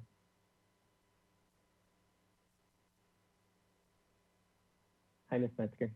Hey. Commissioner Wiscombe brought up a really interesting idea that I wanted to run by you, and she brought up the sea level rise adaptation plan. And I wonder if in the findings, and I'm looking specifically at finding D, it looks like it's very much built around the circulation, like for pedestrians and bikes. Is there room in D to add sea level rise adaptation plan, or is that, do you think that that's, I guess you have an opinion about that? Commissioner Escobedo, I might defer to other staff. Off the cuff, I would say these are amendments to Title 30, and so we're not really down by sea level rise currently. Maybe we could review that when we incorporate them in 28, and I'll let Mr. Gulick continue. Yeah, thank you, Chair Schwartz, Commissioner Escobedo, and thanks for bringing up the topic. So the approach the sea level rise adaptation plan took was not prescriptive. It identified issues and kind of gave a toolbox for how to deal with them. So moving forward, I expect we would have things like different floodplain ordinance. So there would be things built into the code to address it. But as something that would be in a finding for review of a development project right now, I don't think it would give a lot of guidance of how to shape that at this point. But we will have an implementation that will. That's a fair explanation that works for me. So then my follow-up question would be, is the intention that when there is more objective standards to implement or to measure a project by, that we would add that to one of the, as a finding or as a part of the process? Certainly, and I think that'll come in different forms for different issues, because there are a bunch of different issues that are associated with sea level rise. So we will also be amending our general plan to address it as well. So we have that in finding A. But we certainly will be including development standards to address sea level rise moving forward. And Ms. Brooke might have something to add. Sure, thank you, Chair and Vice Chair. I'll just add that if we're talking about a project of this size that would trigger a precise plan in the coastal zone, it likely would also require a coastal development permit. And that is a finding for consistency with the local coastal program, and then whatever implementation measures we have for that too. So I think we're fairly well covered on sea level rise for this type of a development that we're talking about on 10,000 square feet or more, multi-unit housing type of project. But isn't part of the analysis that was done on sea level rise is the tidal inundation from like a storm surge? It reaches all the way to downtown in Title 30 zones. So I wonder if for the future, when we have something that we can objectively use, if there's a way for us to put it into the process. And that's more of a comment, I guess, but. Got it. Yes. No, good point. Thank you. Thank you for that, Vice Chair. Okay, thank you. So then, yes, I can support, let me see, where are we at? The findings, I like the findings quite a bit, and I like the change that Chair Schwartz and Commissioner Wiscombe added to B, I believe, of the findings. So good with that. The third one, what should trigger the requirement for a precise plan? I like something that's really objective and really easy to interpret. If there's additional height or if it expands the footprint, I think that's a really easy, objective, clear way for us to make determinations on when a precise plan is needed.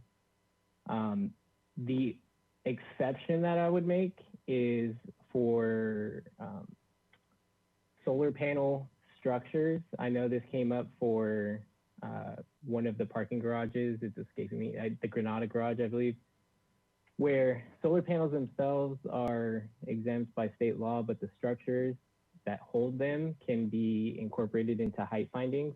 And so I would like, if a building is adding solar panels and for some reason they need a structure to put them up, that the structure itself doesn't trigger a requirement for a precise plan. And with that, Madam Chair, those are my comments. Thank you. Commissioner Bonderson. Hello, good afternoon, Madam Chair. I have a couple follow-up comments as well. I'm going to do my best to just stay on this slide and then pop around a little bit, but I'd like to start by saying that I, let's see, questions that, do I support? Yes, I do support this, but I have a specific question on item number 1 here. I'd like to know, perhaps Ms. Metzger can help me a little bit. It's already come up, but I'd like to clarify a little further about the order of the decision making. Ms. Metzger, are you available? I might defer to Ms. DeBusk, who processes more of these than I do, to answer your question. Of course, thank you. Hi, Ms. DeBusk. So my first question, just to be really clear, it's already come up, but I want to put it all together. So what would the order be? Does it first come to PC and then head off to ABR or HLC or whoever's going to make the final decision?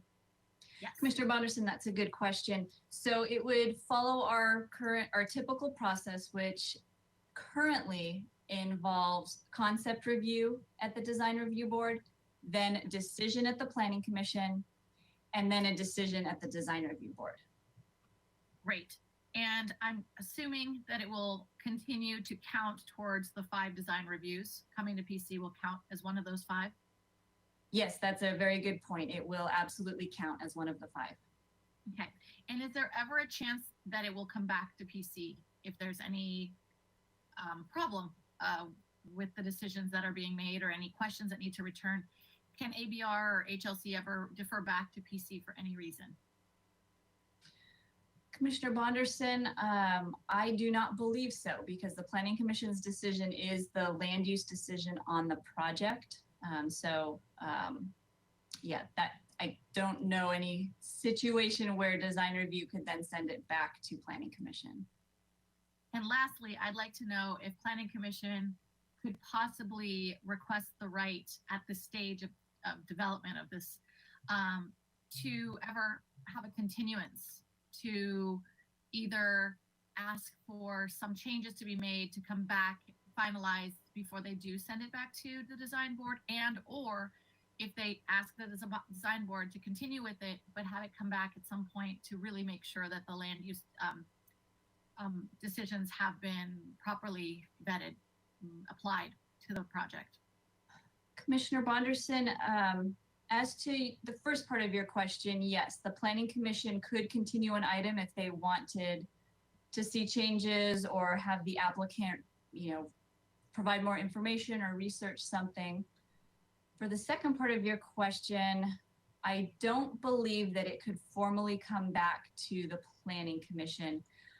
Typically, if there were conditions where you wanted the design review board to look at something or to add something, you would trust them to implement it. Staff could certainly check back with you to let you know what happened, or your liaison to that design review board could help inform the board if there were questions and they happened to be at that meeting. Madam Chair and Commissioner Bonderson, just want to also remind the commission, so the 5 hearing limit is after a project has been deemed complete. So in that scenario, the very first concept review, the design review board would not count. Once it's deemed complete, then it would go to the planning commission, and then we're under Permit Streamlining Act. So we wouldn't want to see a project being continued for a very long period of time. We need a decision on it. So again, both just for streamlining and trying to, keep projects moving along, and then also obviously to comply with state law. So we'd need some type of a decision within the time period after it's been deemed complete. Ms. Brooke, before you might turn off your screen, let me keep you for a second. Do we have the right, if there's a particular exception or is there something kind of outstanding that's special, to reserve the right to have it continued? Does the PC have that ability? Or You could continue the hearing.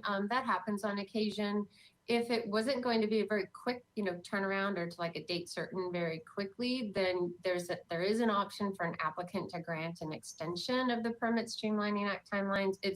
They can only do it once, and it's not for a very long time, but on occasion that has been, applicants have done that because they were seeing otherwise they might be facing a denial. And so it was in their interest to spend more time working with the planning commission. And so they granted an extension to their time limits in that case. I'm really glad you brought that up. For me, the most important thing is to be able to help an applicant find the most support through this process, even if something is being continued or that they may need more time, that we have those options. I don't know if I may direct this last question to Ms. DeBusk, but I have one final question on this topic. May I have you back? Yes, thank you.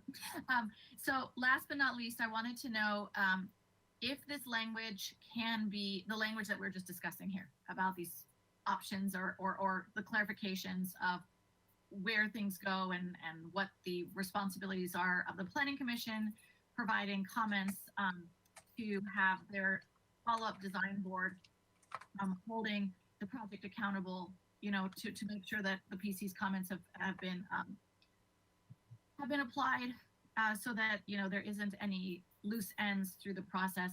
I know that that's always been an expectation, but can we make that that setup even more clear, possibly in writing, that lives with the staff report or lives with the paperwork that moves from one review body to the next in the future for this season? Commissioner Bonderson, I'm not entirely clear that I understand your question. Typically, if there's something like that, the Planning Commission will draft a condition of approval that helps to explain what they're looking for at the design review board. And if that were the case, staff could be at the meeting to help also explain what was intended or what the Planning Commission was looking for. Now, my understanding is we already do that. And so I'm hoping that it will be really clear that that would potentially be a step. Maybe it's a required step from now on, not just a if it comes up step, because we are sending projects. We're the first stop for many projects in the future, whereas we don't have that relationship for every project today that comes to Planning Commission, right? Correct. Yeah. So since it's going to become a more regular action that's going to be assigned to us at the Planning Commission, I just want to be sure that the that what is expected from us is clear, what is expected from us passing it forward is clear, and what is expected from the receiving design body is really clear. Commissioner Bonderson, that is something that does come up from time to time, and it gets handled in different ways depending on what the issue is. So sometimes the Planning Commission may have a concern about something, but they're not necessarily wanting to condition the project a certain way. So they'll ask the Design Review Board, please study this. Consider adding more landscaping. So there are ways where you can communicate that way, that please look at this and consider it, or you can dictate as part of your approval that the project shall add whatever you might be looking. That makes it very much more clear for me. I suppose the reason I'm putting a lot of emphasis on this is, as a fairly new commissioner myself, I sometimes don't know all the options that are available, and therefore it would be useful to all of us, I would assume, but certainly to some of the newer members and the incoming members of the commission, to always have something in writing that we can refer to, whether it comes with every staff report. Maybe it doesn't have to happen that way, but somewhere that we can refer to it, that, you know, we can know these are our options. That concludes that question. Let me move on. Thank you for your help on that one, Ms. DeVesque. The next question, it actually maybe fits back into that number one, but it's only a single question. It's who determines whether public views are being impacted? I know public views is a topic, and so does that fall into land use? Does that fall into design? Commissioner Bonderson, that would typically be part of the land use in this case. It's, as you know, it's something that's considered with coastal development permits very specifically because we have coastal policies about it. We also consider it with environmental review as well, but that would generally fall under the Planning Commission's purview, although I will point out that the findings that are currently proposed for the precise plan do not talk about public views. So that's not one of the findings. Just consistency with the general plan would be the closest one that gets addresses those issues. Okay, thank you. Commissioner Bonderson, why don't we ask Mr. Bolton to put up page 2 of the staff report where we have the list of A, B, C, D of the findings, because Ms. DeBusk was just referencing what's not in the finding that you were inquiring about. So maybe we could just revisit this as you move through your questions. So here are the findings. Couldn't be better, because my next question actually is directly off this list. Thank you, Madam Chair. Your intuition was spot on. So my next question, I'm not sure who I should direct it to, but it has to do with this slide. It's with regard to C and D, where we discuss Santa Barbara's traffic management strategy, the bicycle master plan, the pedestrian master plan, and the Vision Zero Zero strategy. I would like to know if there may be a transportation planner. Oh, there's a transportation planner right here. That's ironic. Hi, Ms. Grant, how are you? So my question is, will we have a transportation planner assigned to Planning Commission as a regular advisor, a regular visitor to these meetings, these hearings? Thank you, Commissioner Bonderson, through the chair. Yes, we always have a transportation representative, whether it is myself or my staff members, Michelle Bedard or Katie Mimolsky, that are reviewing these projects. And so as a part of the process, one of you will also be attending every one of these PC hearings that we would be having a project of this type. That is correct. We can be available for that. I think that that's very important, and if it's not part of the plan going forward, I think it should be. We should have somebody who's here to advise us. Secondly, I am, this may be more of a comment than a question, but as the Transportation Circulation Committee liaison myself, I've learned so much attending the meetings and taking notes and preparing myself when I have to liaison for the Planning Commission. There's a lot of information that isn't necessarily in our general purview of knowledge as a planning commissioner. So I think that it would be in our best interest to have some sort of training or even regular once every 6 months sort of visit from a representative in order to give us updates beyond the liaison role. And the reason I say so is because if this is one of our, or two of the four on the list that we're responsible for, or making sure that projects align with, it's really important for us as a commission and potentially even other boards that and commissions that may need this information as well. It's in all of our best interests while reviewing a project to be as up to date with regular updates and understanding of upcoming projects that may not be fully ready for presentation yet, but they're in the wings.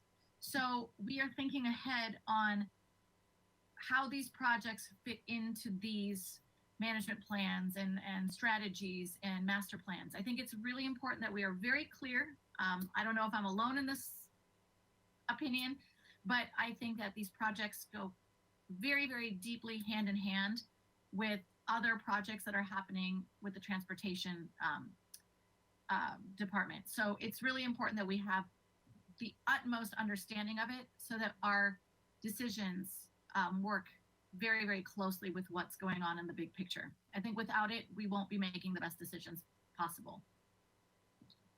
I see Ms. Whitcomb. May I pass that on, Madam Chair, and allow Commissioner Whitcomb to jump in? Sure. I think staff needs to help Ms. Commissioner Whitcomb turn her mic on.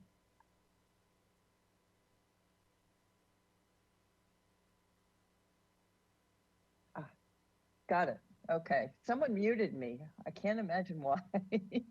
I just wanted to follow up on Commissioner Bonderson's thing. She was far more articulate than I was, but that's part of the direction that I was going to with the comment about, there might be an upcoming project or something that's in the works that is a conflict. And so we really need to stay on top of that so we don't end up approving a project moving forward that really does conflict with the circulation system or one of the master plans or the Vision Zero strategy. So that was also my point. That's all I wanted to say. Sorry to interrupt you. Thank you. I'm really glad you did interrupt, Commissioner Whitcomb. I think it's really important that we align clearly. And I hope that we can make sure that this is part of whatever's being organized for PC in the future. My next question, thank you, Ms. Grant. I really appreciate you being here and I look forward to having you or one of the other planners representing in the future. Yes, and I can thank you, Commissioner Bonderson. I will work with Ms. DeBusk on some of the informational items related to our circulation system. So thank you. Thank you so much. There's so much great work happening in TCC. It's important for all of us to be aware of it. So let's see. On the examples of conversion to precise plan, perhaps this is the opportunity for Ms. Metzger to join us. And Commissioner Bonderson, I didn't get a clear answer on 2. Were you okay with those findings after that discussion? Can I go back to it in a second, or do you want to do it first? No, we can do it next. Okay, I won't forget. So the examples, I wanted to go back to bullet point number 4. I felt that you described it very, very clearly to the previous commissioner when you were discussing it, but I did have a follow-up question on it. How do I want to say this? So when a project of this type is legal non-conforming and something changes on it, does the entire project then have the requirement to be in compliance or just the area that may be new proposed that's being developed? Does the rest of it manage to keep the legal non-conforming status and follow the rules of such? Yes, Commissioner Bonderson, through the chair, just the new would have to comply. Perfect. And in the event that it's really, really obvious, ultimately the second part of the sentence where it says the new whatever is being proposed that results in a reduction of parking and open yard is in compliance with the new multi-unit standards. When it's already in compliance, when it comes to staff as an application, it's already in compliance, does it have to come to PC, or can you just make that decision yourselves ministerially? Commissioner Bonderson, let me rephrase your question to make sure I answer it correctly. So Sorry. you're saying, no, it's fine. So you're saying if a project is in compliance, say something was built in the AUD program 4 years ago, and then they want to do a change and put a carport in, that would not change their parking. You just change the parking to covered. I'm not sure if that was what you were asking though or not. I was using this exact example, the one that's on the screen. So assuming something is much, much older and what they're proposing actually is today, ultimately, they're reducing something, but it's allowed and it's in compliance. Would it, if there's nothing else going on the site and the new portion, the proposed portion is acceptable and the older part is legal non-conforming, so there's nothing needed to change there. These types of projects wouldn't even come to PC, right? Even if they were a certain size or if they fit other criteria, but they are in compliance from staff, do they still have to come to us? That's something that we are actually asking for your feedback on in this precise plan process. Do you think they should come to you, or do you think that it's so simple staff can do it without a planning commission decision? So let me. Commissioner Bonderson, I'm wondering if I can help here. And you may have heard Commissioner Wiscombe go down the line, the bullet points, and say, yes, needs to come to commission, no, it doesn't. So for example, what I heard, just again, as an example, no pressure to whatever your views are. First bullet, yes to planning commission. Second bullet, no, doesn't need to come to planning commission. Third bullet, yes. Fourth bullet, no. So it's that kind of a sort of yes or no that I believe staff is looking for, but Ms. Metzger can elaborate if I'm off base there. That's correct.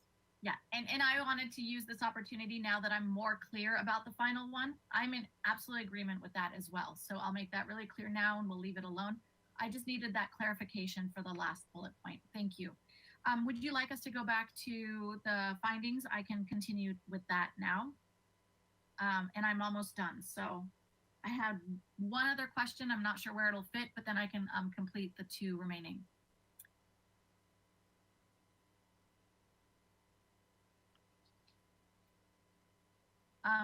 Can we put the findings back on the screen? And in the meantime, while we're navigating to that screen, I can ask my other question. So in the language for precise plan, there's the term underdeveloped. And my curiosity is, in the municipal code, do we have a definition in place currently for what underdeveloped may be, since it's somewhat subjective? Commissioner Bonderson, yeah, I'm not sure about that. Which section were you looking at that says underdeveloped? I don't remember that part. My apologies, and now I'm not even sure where I saw it. Let me try to find it quickly. But the findings are up on the screen as well. Okay, yes, give me just a second. Where was it? Unfortunately, I'm using a paper version, so I can't just do the find button and get it fast. I might need to come back on give my fellow commissioners their turn.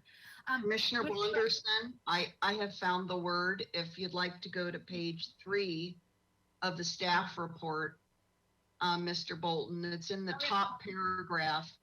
The sentence starts, these sites may either be underdeveloped or they may have maximized, etc. Thank you, Madam Chair. What a lifesaver you are. I appreciate that. So underdeveloped is not defined in code currently. And using it in this context, we were just saying if there's extra room on the lot and they decide to do additional development for multi-unit housing. So this would be a 10,000 square foot lot and they developed it maybe with only 3 units a long time ago. They have extra room to put another 3 with the density. That would be what it is, but it's not defined currently. Thank you so much, Ms. Metzger. I will use that opportunity here to make a comment on this. I believe it's really important to everyone's best interest to get a definition of that so that somebody doesn't come along and say, well, I think it can do 2 more floors because it's underdeveloped or something like that. So if underdeveloped is horizontal or if it's vertical or if there's any other way that staff would like to define it for us, I'd really appreciate that as part of the development of this ordinance. I also, not ordinance, amendment. I also want to make a comment here as well to have really clear definitions for the public when it comes to the precise plan review in particular. I think that it would be really important that any kind of terminology that may lend itself to subjectivity is defined so that we can help make sure there are no confusing moments or arguments or legal battles in the future. So just to conclude with the findings, I'm in support of everything else that's there. And just to be clear, Commissioner Bonderson, with the mitigation measures as said by Commissioner Wiscombe at the beginning. Can you give me a quick reminder? The findings, finding number, sorry. Hold on just a second. Finding Project B. will not have a significant yes. quantifiable direct and unavoidable impact upon public health or safety unless mitigated. I had it written down somewhere, but Thank you. Sorry to make you repeat that. I'm in full agreement with Commissioner Wiscombe. I thought that was very good feedback. So I'll stand in support of that. Thank you. Thank you. Thank you, Commissioner Bonderson. Let's see, who else? Do we have Commissioner Reed, please? Yeah, thank you, Chair Schwartz. Can you pull up the questions?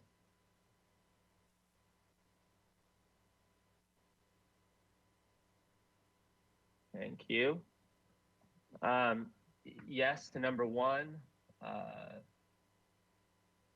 Yes to number 2 with the change language is fine. And for 3, I would like to see everything done at the staff level, assuming it doesn't go over the height requirement.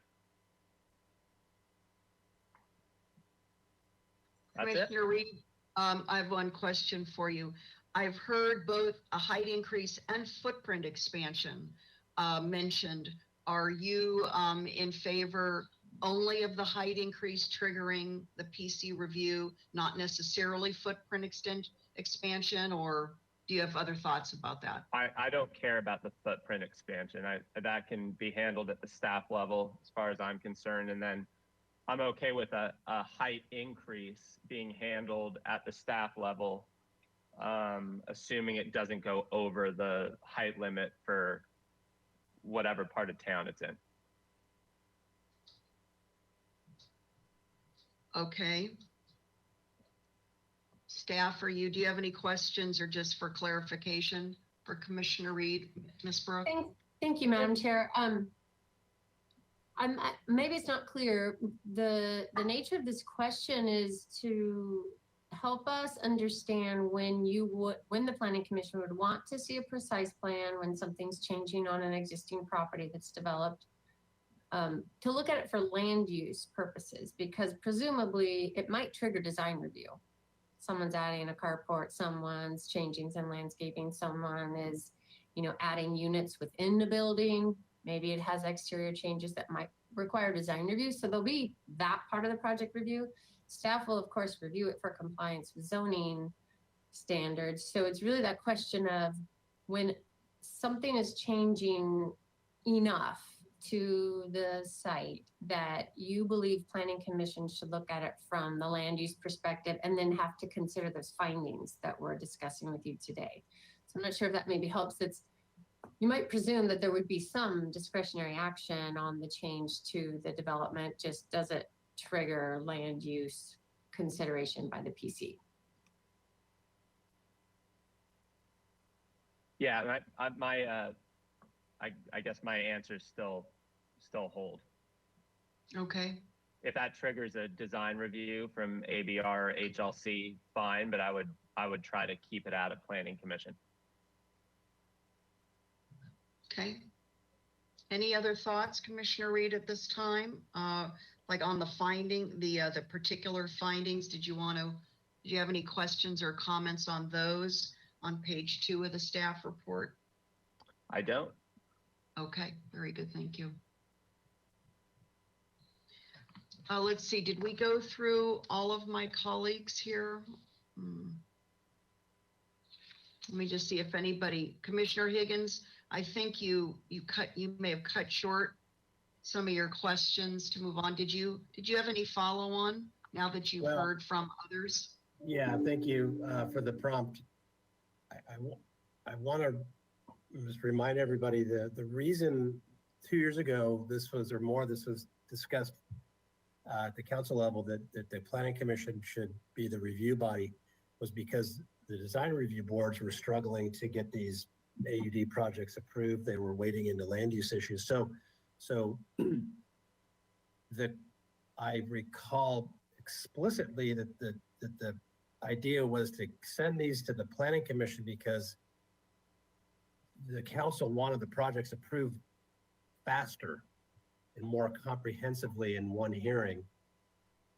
And I want to just caution everybody about we've invented a new discretionary permit process for these projects now to be reviewed at planning commission, and the intent, I think, was to get housing projects approved quickly, efficiently, and now we've invented a category for all kinds of projects to go to the planning commission with kind of some complicated findings, and the ones that are conversions, I just don't think they belong at the planning commission at all. So let me just agree with how concise Commissioner Reed was with his commentary for the record for staff. He stated it well. So go ahead, Madam Chair, with your own commentary. Okay, thank you. Staff, I have one sort of overarching question here regarding this new concept of a precise plan. I don't know, this maybe start with Ms. Metzger.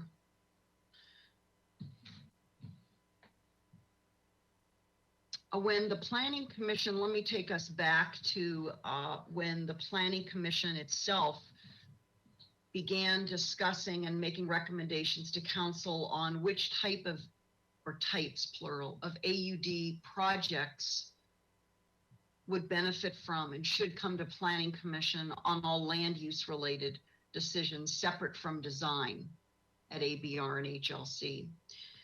And so I'm not clear, even from what I've heard today, why staff thinks it's important to create this new language around the types of, and categorizing the types of AUD multi-unit housing projects that would come to us. It seems that we've created a complexity and a checklist. And I just am wondering of the value of that, the necessity, let me put it that way, the necessity It seems like we've added to the list of the triggers from where we started years ago, which had a pretty simple list. This may be Ms. Metzger before you joined the city from the county, but it was a short list of triggers. So why are we where we are today with this more, you could say, sophisticated or complex list of considerations as triggers?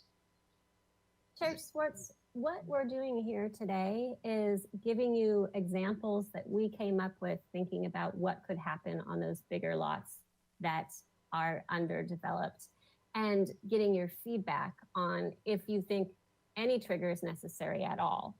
And so this by no means is a list that's going to be codified. It's just examples to start the discussion with the Planning Commission. Okay. I guess I'll go through these three, but in doing so, I'd like to frame for you my general thinking about this. And I want to acknowledge that since, I don't know, 2013, 2014, 2015, when the Planning Commission just undertook some of these discussions and gave recommendations that were not approved at the time for certain types of projects to come to us for discretionary decision-making, not just directional comments. Certainly new state laws have changed the direction for our review and the hearings and our approval processes. So in general, I wanted to share with you my thinking that to the extent that these projects can be handled by staff in an objective checklist fashion and not come to us in a discretionary hearing. And I don't mean concept, because as Ms. Brooke clarified, the concept hearing doesn't count towards the 5 limit of public hearings. But once that 5 starts, you know, that clock or the number of 5 starts, we really are under a great deal of pressure to have highly prepared, very clear, very comprehensive plans and materials brought to us for our one bite at the apple. So let me ask you this: do you believe? I'm sort of turning the question back to you, and then I will go through this list.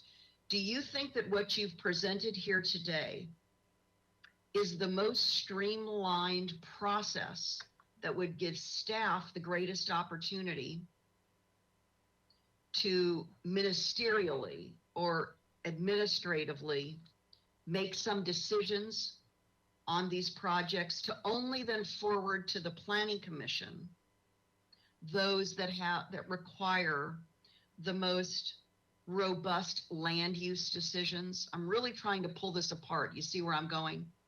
Because this is what the state is asking us to do. And I think the quicker we can get our arms around this, the easier it will be for us to comply with a lot of these new state laws. So I'm going to turn it back over to you now to share your thoughts with me in answering that. Yes, Chair Schwartz, in crafting this precise plan process, we thought a lot about how to make sure it was streamlined and easy to go through, and it was understandable who had to go through it or which applications did and which did not. And also taking into account following council's direction about the lot size. And you'll notice that we also trimmed out having projects in the high priority or the priority overlay. And so we feel confident that the process concepts that we've laid out for you are good and will satisfy the state. When we come back to you with the actual strike through underlying ordinance, we can revisit that and make sure that you agree. And I did take a note that we should definitely have kind of a Gantt chart of what the process is in each step, so it's easy to see visually for you as well. I was thinking that as well. Thank you. I was going to ask you about that. Some kind of a Gantt chart, something like that. Okay. Okay. Then questions. So yes, I support the proposed land use review and entitlement process as we've been describing. Number 2, proposed findings. Yes, and this also goes to what I raised, which is some sort of mitigation against adverse impacts, some language there that perhaps Ms. Ostringer could help with. And then the triggers. I'm satisfied with the triggers. Oh, I'm sorry. You know what? B on page 2 of the staff report is going to be where that reference to mitigation. You'll use some of that language there, mitigation. And I don't think I have anything further unless you want to prompt me for any. I don't know if you need me to go down the list of the 4 bullet points on page 3 of the staff report, example conversions to precise plan. This is what I was referencing back to Commissioner Wiscombe's comments. You know, I said, do you need me to comment there at all? Chair Swartz, I would just ask that you give me your opinion on if additional height should trigger the precise plan or the footprint or all of those 4 examples. You know, hearing my colleagues now and I'm bringing my thoughts together, unless height and unless applicant requests for height increase and footprint expansion go beyond our stated policy, you know, as opposed to modification, I don't see that it needs to come to Planning Commission. Again, I'm driving this towards having as many decisions made objectively with standards between the applicant and staff as opposed to coming to public discretionary hearings because we only get 5 hearings. So my mind is continually going towards how do we continue to make the process as efficient and clear and consistent as possible, with that being the aim. That's where I'm coming from. So I think you've done an excellent job. I appreciate that. So anything else from me, or is that pretty much it? Are we squared away? I think that we can move on to the next section of questions. Okay, let's do this since it's 3:21. Let's take a 10-minute break. We usually do that right in a couple of hours into our hearing for a health break, and we'll come back at 3:30. We're in recess. Thanks, everyone.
Commission meeting for November 4th, 2021. Let's go ahead and reconvene. Calling us back to order. And I'd like staff to help prompt us to our next set of questions. Commissioner Bonderson, are you ready to go to the next set of questions? Yes, so let's take a look at what those are. And staff, if you would, thank you. Community benefit. Let's go ahead. Let's move forward. Over to you, Commissioner Bonderson. Madam Chair. Yes, Commissioner Lodge?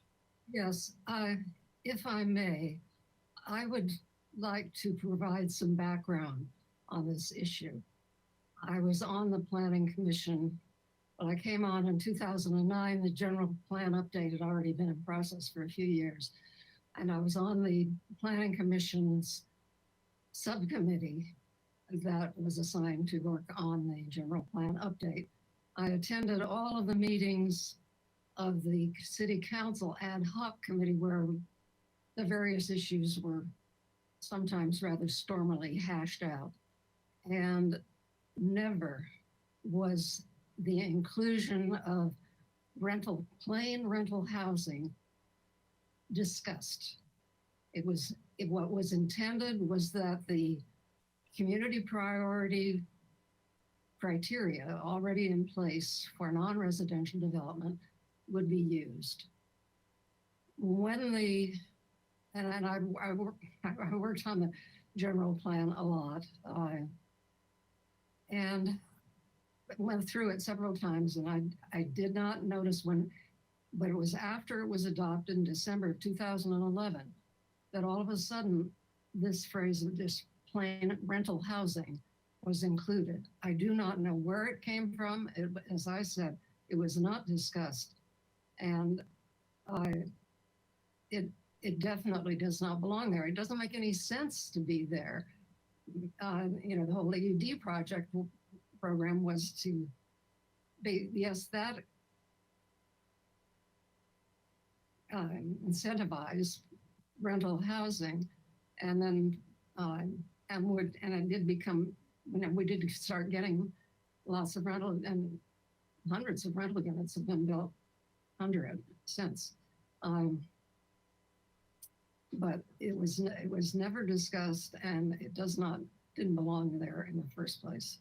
So and as the League of Women Voters and Allied in their public comment letters said, that should be dropped from the community benefit category. Thank you. Commissioner Lodge, since you sort of started in essence, do you want to do you have any questions among these three questions for staff? Why don't we do that, and then we'll go back to Commissioner Bonderson. Okay. Otherwise, I do agree with the proposed categories. Okay.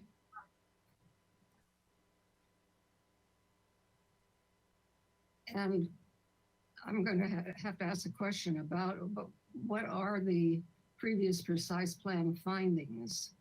I would need to. Okay, let's ask staff to join us, and perhaps there's another slide that would help us there. Yes, through the chair, Commissioner Lodge, the previous precise plan findings are what we just got all yeses on going forward with at the last before the break time. So if we go back to slide 22 or 21, proposed findings are there. Just remember that mitigation measure is included in B. Okay.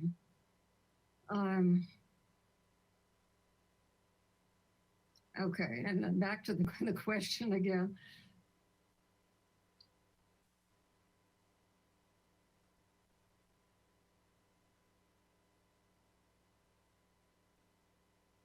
So, okay.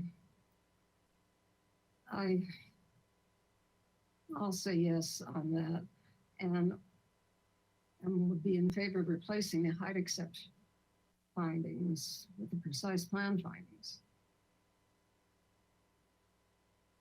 You mean in replacing the current height exception findings? Is that what you're asking?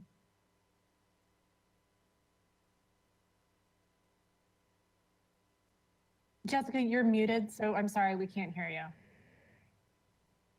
Sorry about that.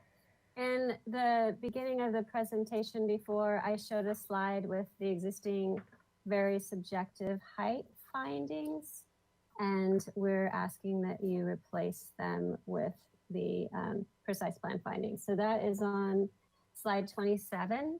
Oh, you got it. Yeah. Mr. Bolton has it up.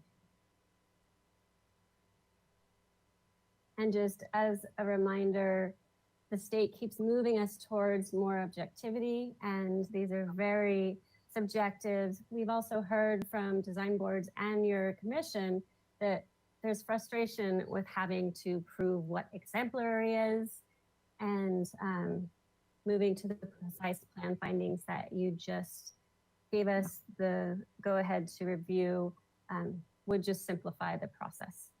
Okay, well, I would say yes to that. What is that, number 3 on the?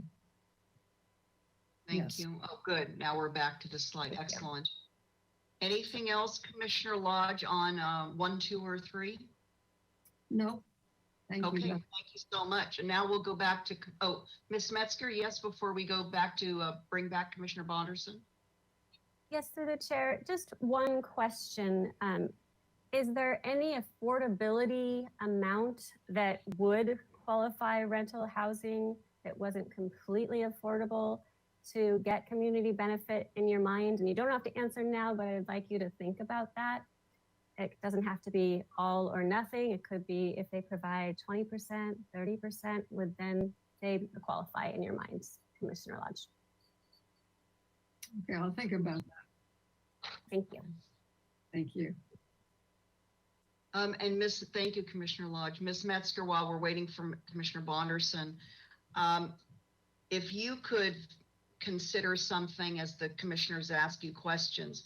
On page 4 of our staff report, under priority housing, there are these 2 terminologies. One is moderate and the other is middle income. I had a communication with Ms. DeBusk about this. So I understand that the state defines these differently. At least that's from what I got from Ms. DeBusk. And yet in our RENA categories, we have a moderate and above moderate, but we don't have middle income. So I'd like staff to help me as you move towards ultimately me asking questions, how we are to differentiate. I know moderate is 100% average median income, and middle income is 120, if I understood from Ms. DeBusk. Okay, so I'll come back to that, but there may be other questions about that when we look at priority housing. Commissioner Bonderson, please. Thank you, Madam Chair. I'd like to start with a question, and then I'll jump right into answering your questions on the screen. I wanted to talk a little bit more about the definition of community benefit, and I wanted to perhaps make a comment as well. I'm kind of going to piggyback off of what Madam Chair just said, because it was part of my question, is that after a little bit of research, not just for this hearing, but in the past when other projects have come forward to us, I catch myself often noticing that there's multiple definitions. One at the state level, it seems a little bit different here than the local definition. We have the RENA ranges, and the moderate is missing. And I was hoping that as part of this amendment, we can take the time and clearly develop the definitions, so that the definitions that move forward with this section and with community development as a whole, community benefit as a whole, can be as clear as possible. Not just as far as planning is concerned at an applicant's level, application level, but the fact that I have also noticed that a lot of the time it seems that people have varying definitions of what community benefit actually means. I've noticed when working on projects myself personally outside of the Planning Commission that a lot of people strongly believe that a community benefit is not only a certain type of, priority housing. It could be, a hospital. Well, it benefits everyone. Sure, that's true, but that's not what this is. So I really appreciated the 4 categories that you have included in the staff report. So I commend that. I'm really happy to see residential and non-residential clearly placed in there, clearly showing. I thought it was a really nice kind of catch-all to add the other priority uses. And here's my question. So I just gave you some feedback, I gave you a compliment, and now I have a question. I wanted to ask, I know that projects often need to go from Planning Commission on to City Council for final decision making. I'd like to know, with this new version, if all of these, some of these can avoid going to City Council. And I know we've sort of touched on that. We talked about it in the previous number 1 precise plan discussion, but I really want to know where we can help reduce the number of steps. So where can Planning Commission have more authority and help reduce that need to send it off again to City Council? Yes, through the chair, Commissioner Bonderson, that is exactly what staff is recommending that we do. By actually having the list of exact items that are priority housing and priority projects, those exact uses will no longer have to go to City Council to be deemed a community benefit. They just are.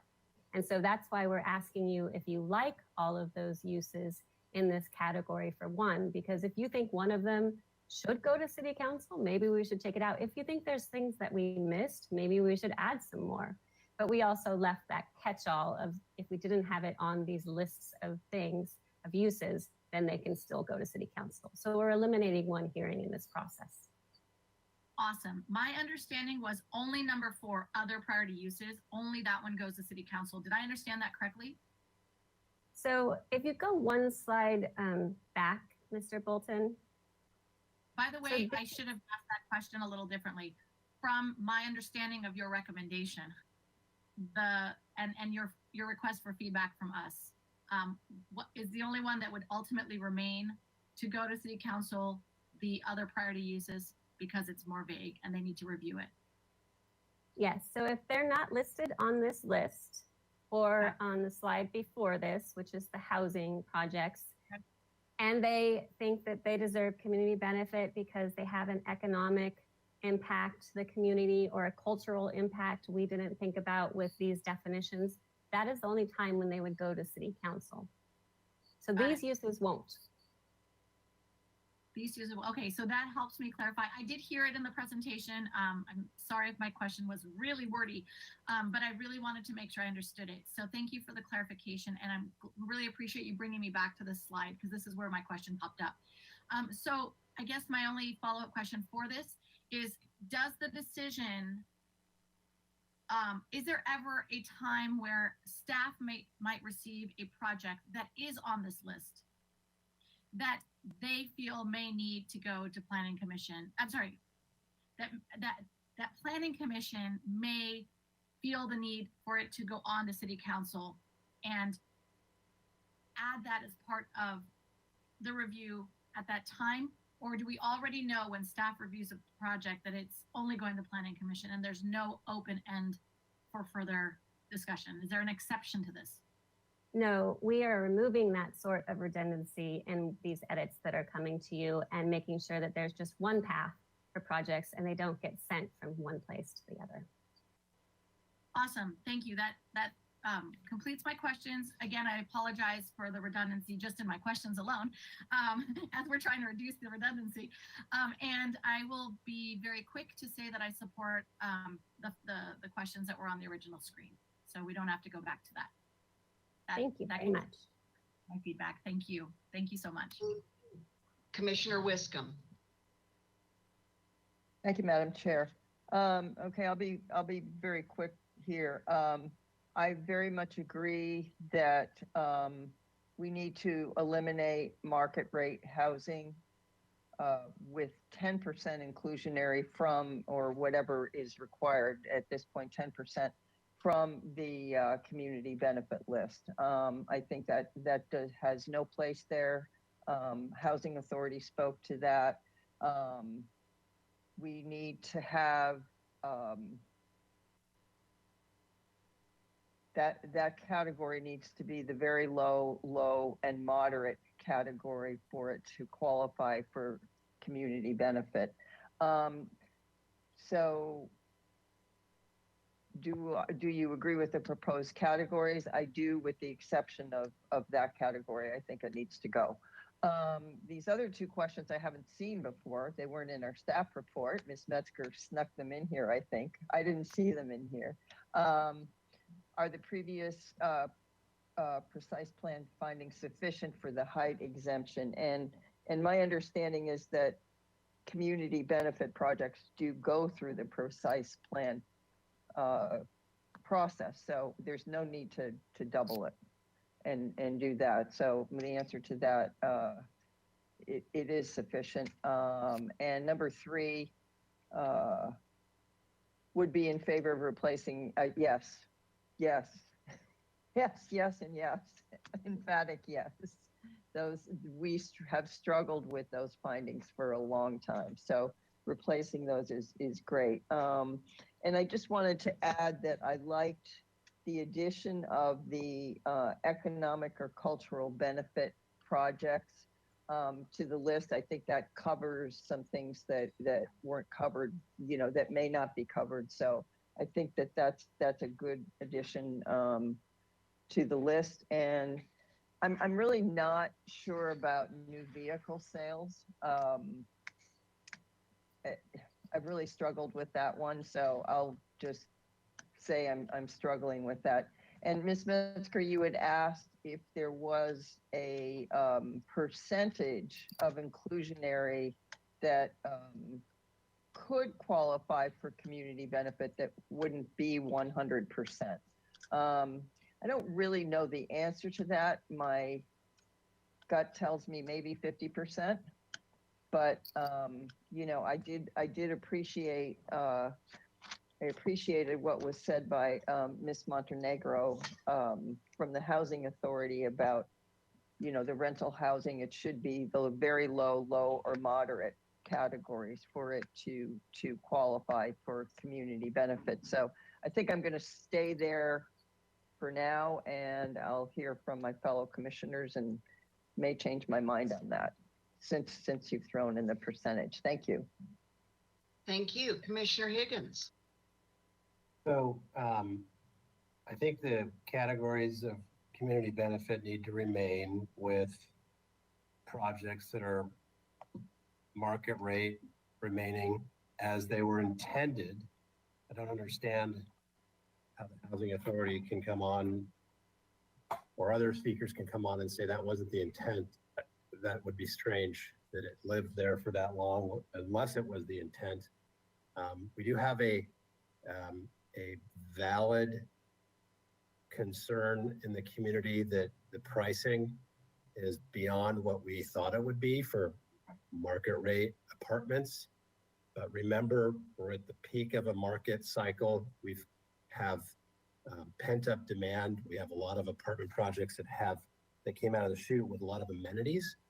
And so they were priced according to their amenities and their fine architecture and lovely locations. So I don't think we should be encumbering these projects any further than they already are encumbered with inclusionary rates. We already have at least a 10% requirement. And so again, I'll just repeat this broken record style. If you want to prevent housing construction, then you should increase the inclusionary housing rate.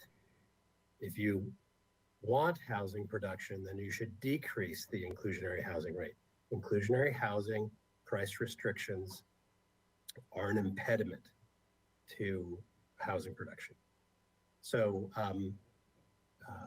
with that, I think the precise plan findings are better. And I appreciate staff reorienting all of this into an attempt to become a little bit cleaner for applicants to go through the process. So same thing for item 3, support that direction. Thank you. So Commissioner Higgins, no additional questions for staff at this time?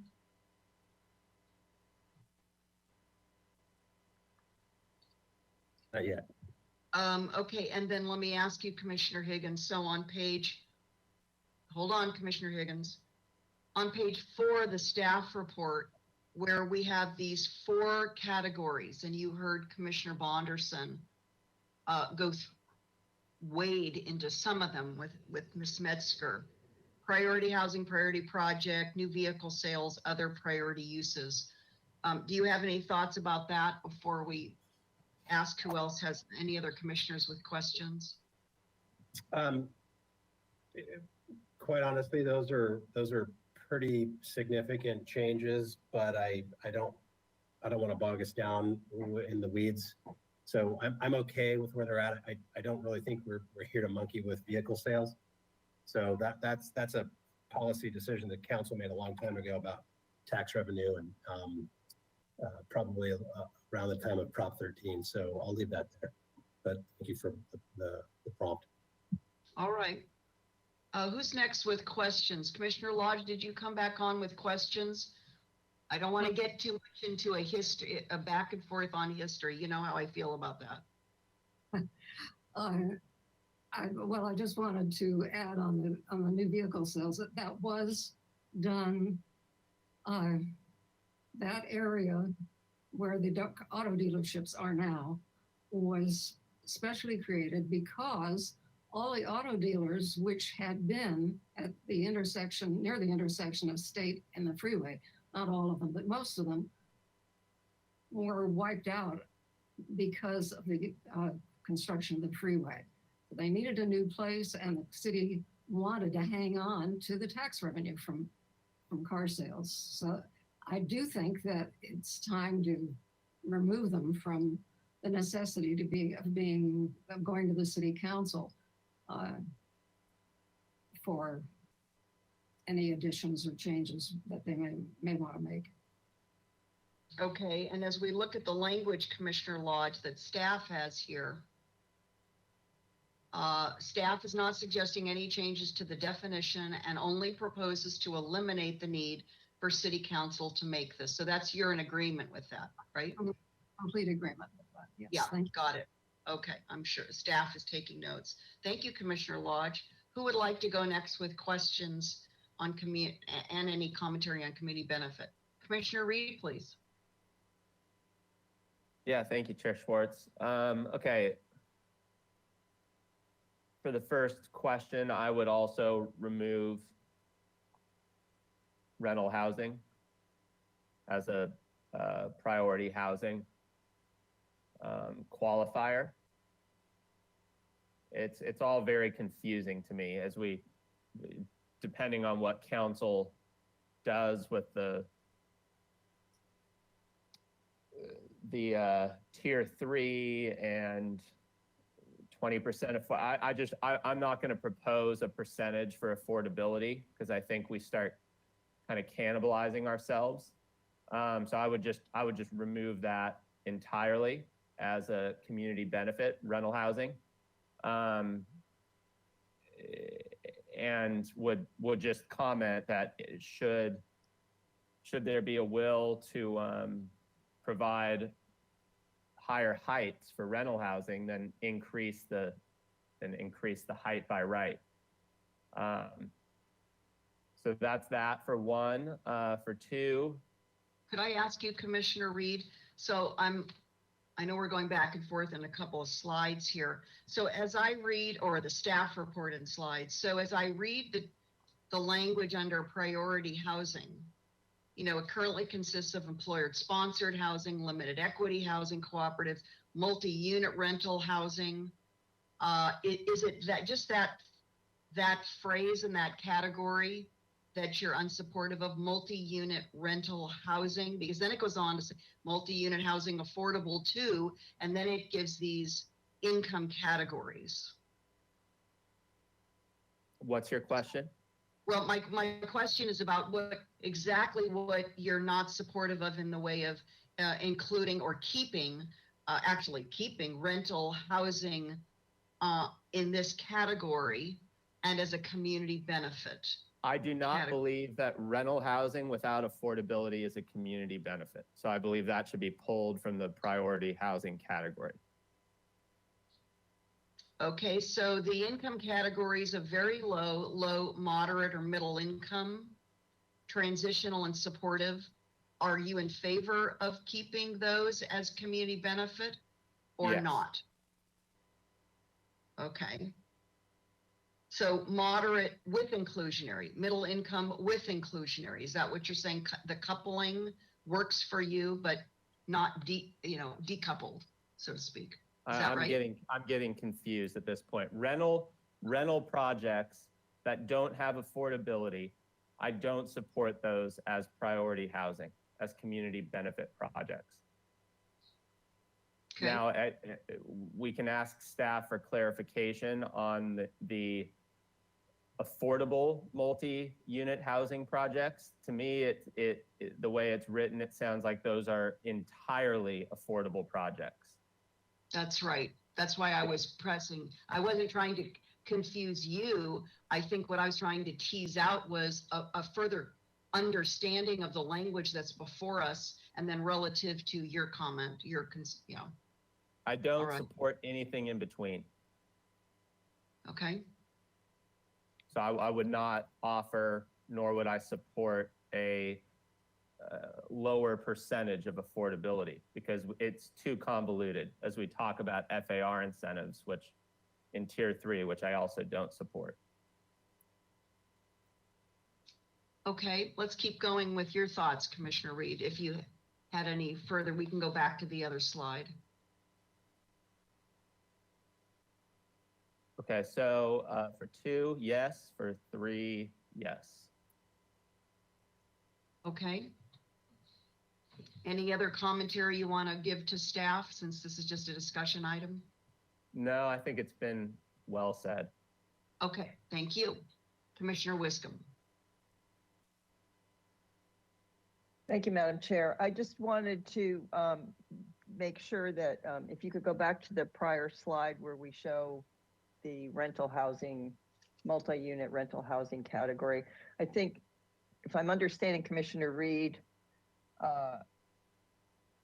properly, he wants to eliminate and X out the multi-unit rental housing, just that particular phrase, and leave in multi-unit housing affordable to very low, moderate, and middle income households. Am I understanding that correctly? Well, that's not what I heard. That's why I was pressing for a further understanding, because moderate or middle income by itself doesn't have an affordability component unless you're saying, oh, all of these assume that we're adding an affordability component, an income rent restricted component. So maybe that's what we need to ask staff to come on. The way I read this, it's not clear to me in just reading this language. So maybe we could ask staff. Yeah, I don't, if Commissioner Reed could come back on, because I think he was just saying, if you're going to have multi-unit rental housing with 10% inclusionary, which is what's required, then he wants that stricken from this. Yes, Commissioner Wiscombe, that's correct. That's exactly what I heard, and I just wanted to say I was kind of waffling on the percentage when that was kind of thrown at us. And so Commissioner Reed, you're reading this as if you strike the multi-unit rental housing, but you leave in the multi-unit housing affordable to very low, moderate, or middle income households, you're assuming that's 100%. Correct.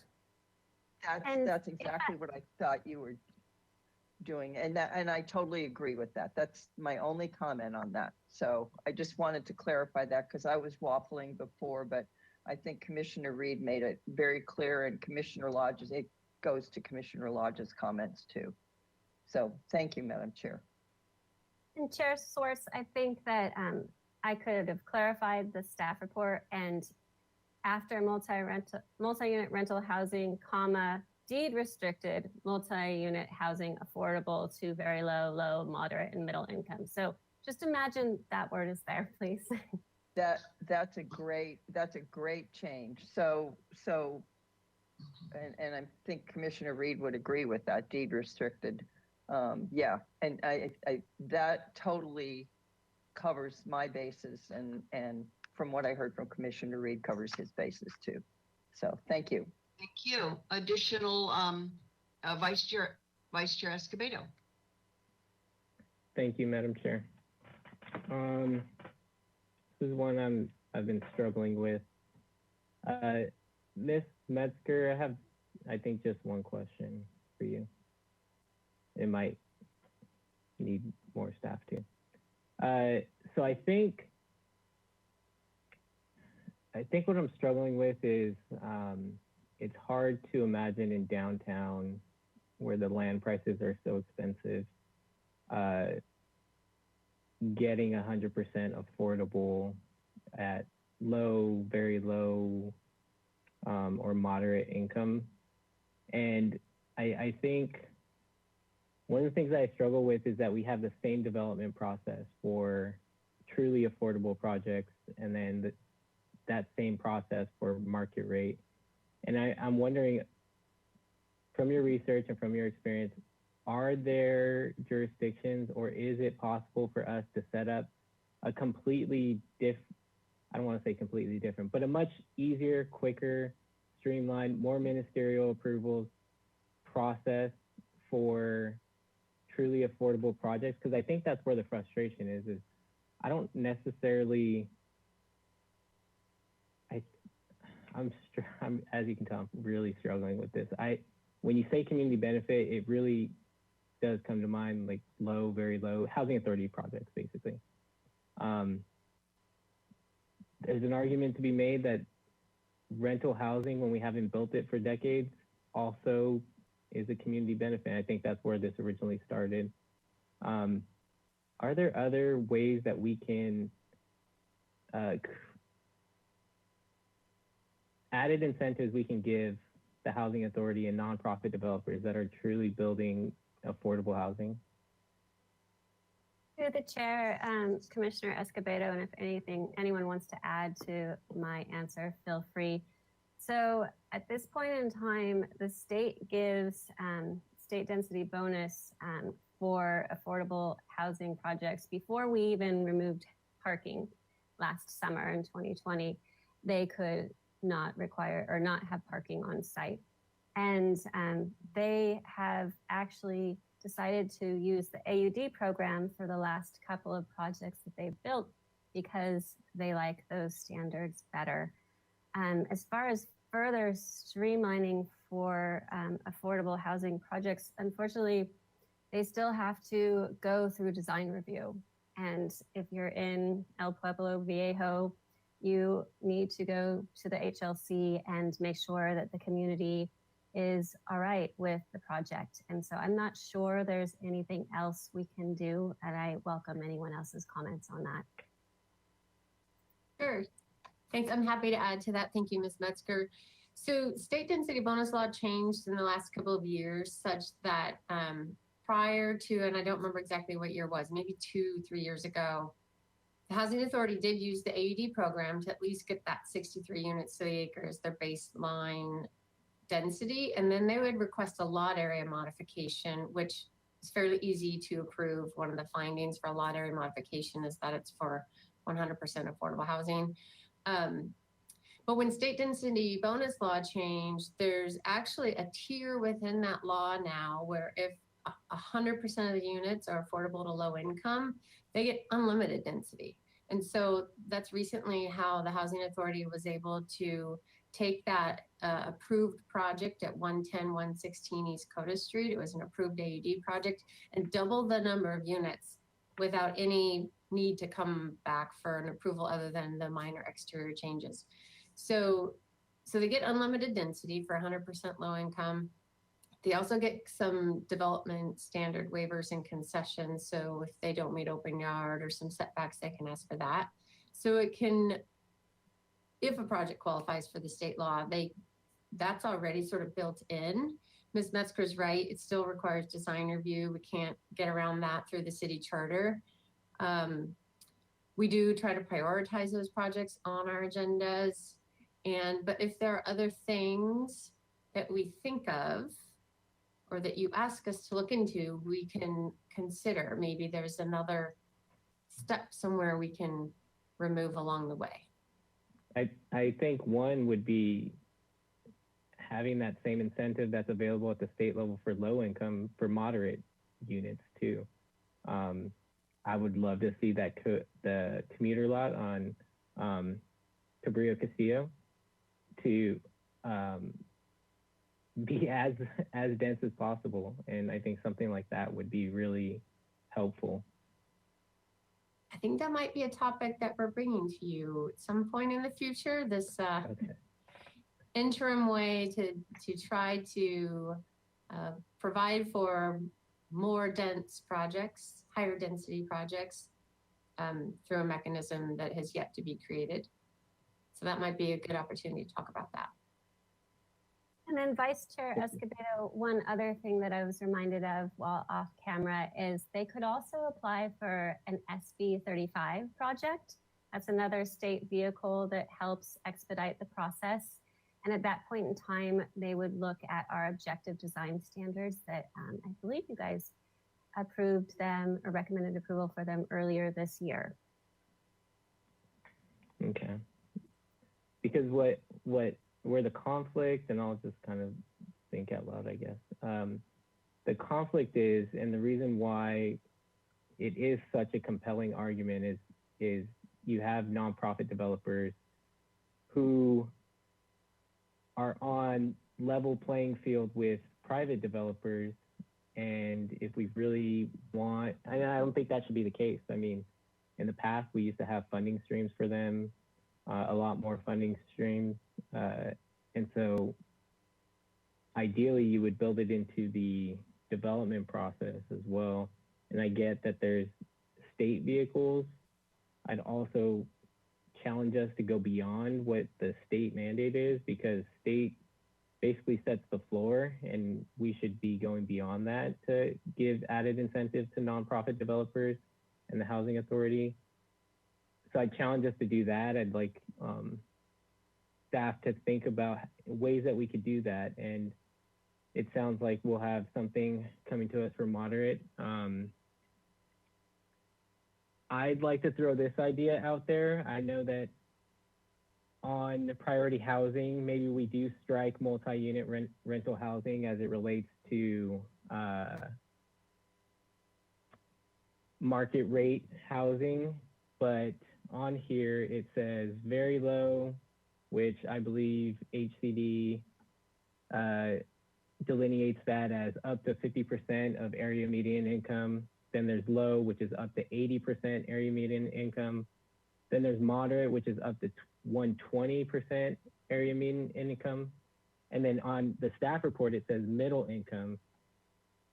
And when I know there's no middle income category for the purposes of RHNA, but I would say middle income is up to 160% area median income or somewhere close to that.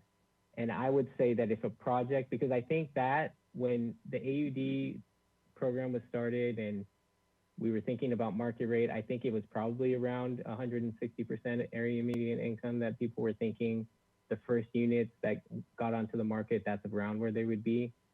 So I would be okay if a project came to us, that if we allowed a project to qualify for priority housing designation, and it was 10% inclusionary or whatever the inclusionary requirement is for the area of the project, and then the rest of the project was up to 160% or whatever we can agree that middle income is, I would say then it would qualify for the community benefit designation under priority housing.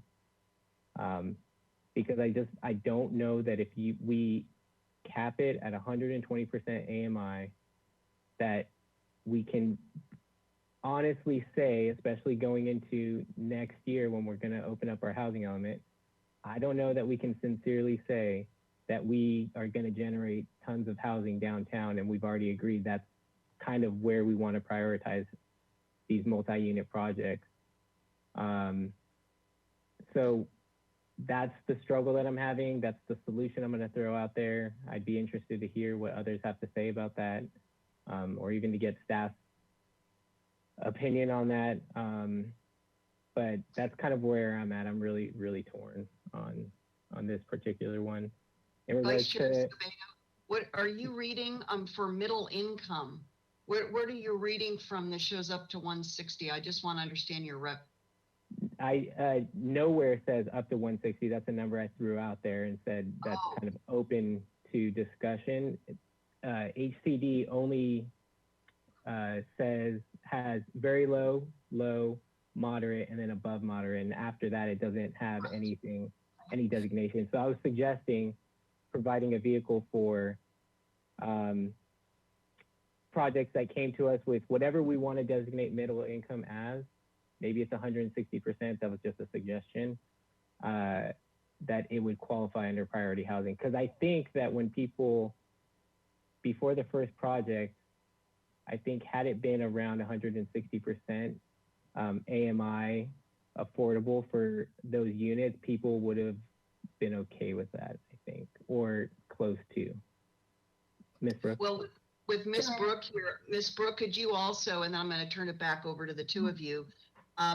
I was under the impression from my exchange with Ms. DeBusk that this term middle income, which does not appear in RENA, as we know, is 120 average median income. So maybe you could speak to that so we can get our numbers correlated correctly with the category. Vice Chair, middle income is defined in the code, in the inclusionary housing ordinance as 120 to 160% of area median income. And it's in our, it's in the ownership inclusionary housing chapter, because for ownership projects, the inclusionary housing rate is set at middle income for condos and upper middle for single family subdivisions. So those terms are defined in our code, and that's how we've framed those terms for many, many years. You're correct. It's all lumped together as far as the state's concerned as above moderate. They don't distinguish, but we do, and our housing staff does, because we set the rents and deed restrict the rents when we have projects that come through at the middle income. In that case, it's for sale, the sales price. So if we wanted to say a project, 10% inclusionary, and then the rest of the units were deed restricted middle income as defined under the inclusionary for sale, that would be pretty easy for us to do, is what you're saying? Certainly, yeah, and that's actually how it's written in the AUD ordinance now. It refers to this other chapter that defines middle income. And so we'll do that. This was, truncated here for discussion purposes, but maybe we should have been more explicit. That works. Thank you so much, Ms. Brooks. So that's what I would be supportive of. I would be supportive of allowing multi-unit housing that is affordable to deed restricted, affordable to middle income households, which gets the rents up to 160% AMI, which I think is a reasonable, I don't know, I'm still struggling, but I think it's more reasonable to expect to actually generate some projects with that standard than to just say 120% AMI is the cap. Trying to actually see housing, and I think that's a pretty reasonable way to do it. So that's where I'm at. Obviously, I'm not extremely confident in that, but doing a lot of thinking out loud. So thanks for letting me do that, and thanks staff for the answers to the questions. Thank you, Madam Chair. Any other thoughts, Vice Chair Escobedo, as we go down this list of the 4 categories? No, I like them, and I like the idea of having the precise plan findings sufficient for the height exemption. I think I'm definitely in favor of number 3. So yeah, no, those were all my comments, Madam Chair. Okay, thank you. Commissioner Wiscombe?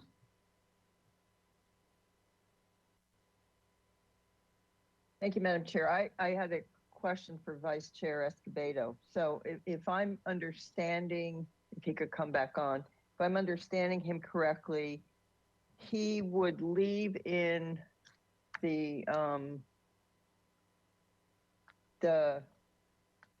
would be in favor of a deed restricted project that was 10% moderate and 90% middle. Is that correct? Correct. Okay. So you're leaving the 10% where it is, but you would accept 10% moderate and 90% middle. Correct. Okay. And do we have any statistics from staff on how many units fall into the 120 to 160 middle category now?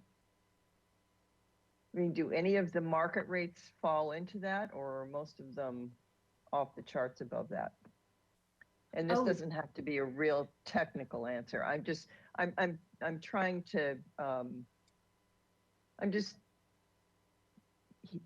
Vice Chair Escobedo put something out there that I find a little bit, I find it interesting. So and I think it does go to perhaps developing more housing and keeping the inclusionary at 10%, but deed restricting it to middle income. And I don't know if it's going to produce, I'm not a developer, I don't know if it would produce more housing or not. But yes, Ms. Brooke, I'm sorry. I asked you the question and then I just talked on. Sure, no, it's fine. Commissioner Wiscombe. Maybe I jumped in too early. I thought you were starting to ask, do we have any of these deed restricted middle income units in the city? And yes, we do. Through the ownership inclusionary housing requirements, we have some, but maybe what you meant was market rate AUD units that happen to rent at a level that's affordable to middle income households. I think we need to look at that. Maybe Ms. Metzger has that. We might need to look at that a little bit more closely. Yeah, do we have any statistics on that? I mean, I would love to comment on this, but I'd like to back it up with some information. We talk about market rate housing. Is any of our market rate housing in the 120 to 160 category, which has primarily been ignored because we're talking about very low, and moderate income housing, you know, when we talk about inclusionary. So Yes, through the chair, Commissioner Wiscombe, that is something we could find out, but I don't have that at the tip of my fingers today. But it wouldn't be too hard. We could send that to the commission separately. okay, I think that would be worthy of looking at for an extension of this discussion, because I think we're all in a position of, kind of picking a percentage out of the air and not really having an opportunity to have facts to back it up. So I think that would be a worthy exercise. Thank you. I have just a comment about that question, Madam Chair. Yes, Commissioner. Yes, Commissioner Higgins. Probably don't have any brand new construction that is renting to below 160, but you will in about 5 or 8 years. The product that's brand new now and 5 or 10 years later will drop in comparison to other new product that's being developed. And it will then become closer to 160 or below because it's not brand new product anymore. So we keep looking at these projects in a vacuum. The day they get out of the gate, I don't know why we're trying to expect these projects to satisfy everybody's different ideas about what works. Remember, this is a planning commission, not a development commission. We ought to have a longer horizon on how our housing stock ebbs and flows, and it didn't flow for 50 years. So that's why we have pent-up demand, and that's why we keep talking about this. Give it some time, and the new product that comes out will be relatively cheaper based on when it comes out of the ground. Vice Chair Escobedo? I was just going to ask staff if, in addition to coming back to us to assess whether the rents for AED projects, market rate projects are affordable to 120 to 160, whatever data we can get. Also, if there is a way for us to get data on the rents when we first collected data to now from some of the first AUD projects, so that we can have better context for what Commissioner Higgins was talking about. And then I think Mr. Gollett was also going to come on to say something, and I'd be interested to hear what he had to say, if anything, about the discussion.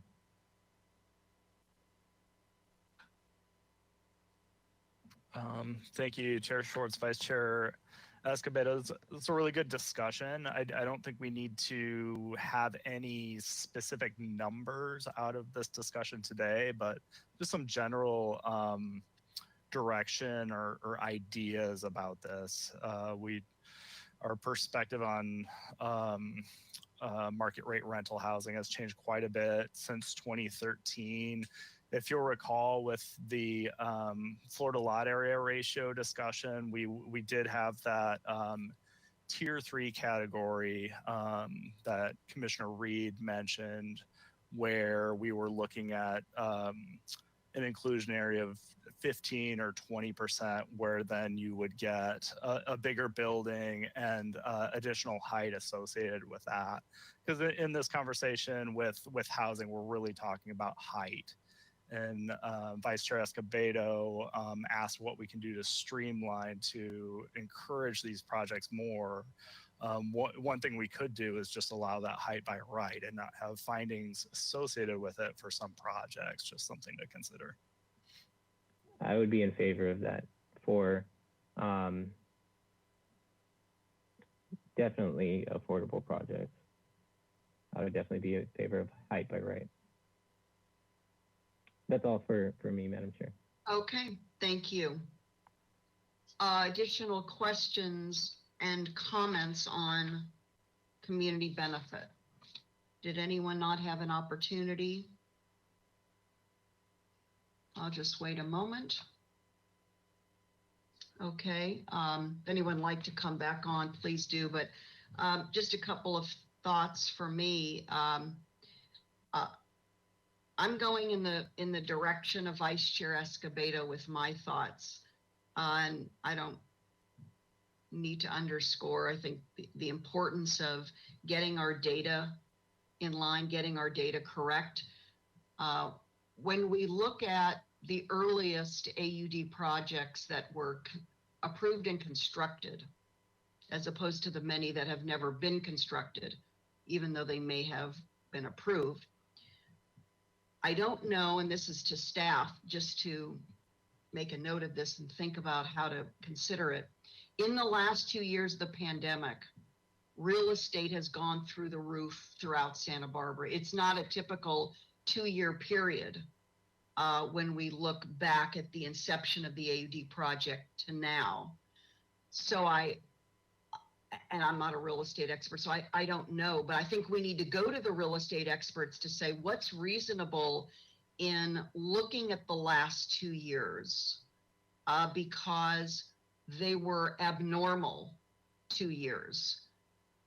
with so many people wanting to move to Santa Barbara and moving to Santa Barbara, fleeing other cities, both inside California and from other states, I don't know that any of the AUD project rentals would have decreased the monthly rents because of the anomaly of the pandemic. So I'll leave that with staff, but I would be surprised if anything got less expensive, even though I agree with Commissioner Higgins that if we were looking at a normal, I'm going to say 8-year period from 2013 when the program was created to where we are now, as the housing stock would begin to age, yes, we should, for all intents and purposes, see some rents begin to flatten out. I don't know that because of the pandemic, I don't know when we're going to see that. So let's see. The only other comment I have is that I've been wondering about new vehicle sales. And I just don't know at this point in time what the justification is. Of course, it rests with council as to whether or not new vehicle sales should really continue to be considered community benefit projects. I know some of the history. I've heard from Commissioner Lodge what the history is. However, where we are right now and what we want to encourage in the way of development through this community benefit incentive, I don't see it as applicable to new vehicle sales. That's my only comment about that. Let's see, staff, do you need any other, can we go back to that slide with the 3 questions? Let me just look at the staff report with the 3 questions. Otherwise I can go with all of these. So I don't have anything further to say on that. Okay, now we get into adaptive reuse. Let's move right along. Colleagues who would like to go first on adaptive reuse, and let's put those, here we are, the 2 questions up. Anyone want to jump right in on adaptive reuse? Commissioner Wiscombe? Thank you, Madam Chair. I just have a couple questions on adaptive reuse. Before we go to, I'm on the actual language, so it's page 9 of 12 in our staff report, and under C2, hold on, let's see, yeah, C2 height. My question here is I didn't quite understand how to read this. The height of the structure, if it exceeds the maximum height, where is it here?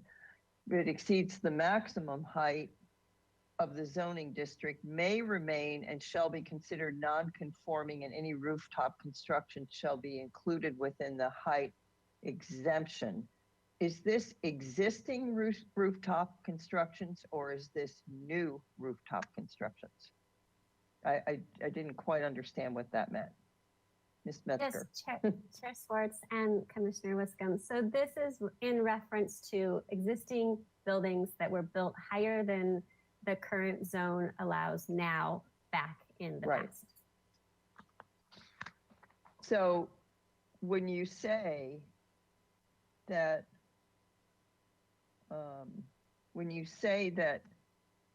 any rooftop constructions, those are existing rooftop constructions? Rooftop constructions that are existing or might be new based on the development. So they might be built lot line to lot line, but want to include a rooftop open yard area. And so they might alter the rooftop from its past construction, and that would be allowed. Okay, so it's existing and proposed. Yeah. Okay, and so they will be in the legal non-conforming. Right, and then also I just used open yard, but they could put new air conditioning units or solar panels or a trellis. All of those things are in that height exemption portion it's referencing right now. Okay, yeah, I was gonna ask about solar panels. Okay. And then, the, the same thing is, we're on to C4, open yard.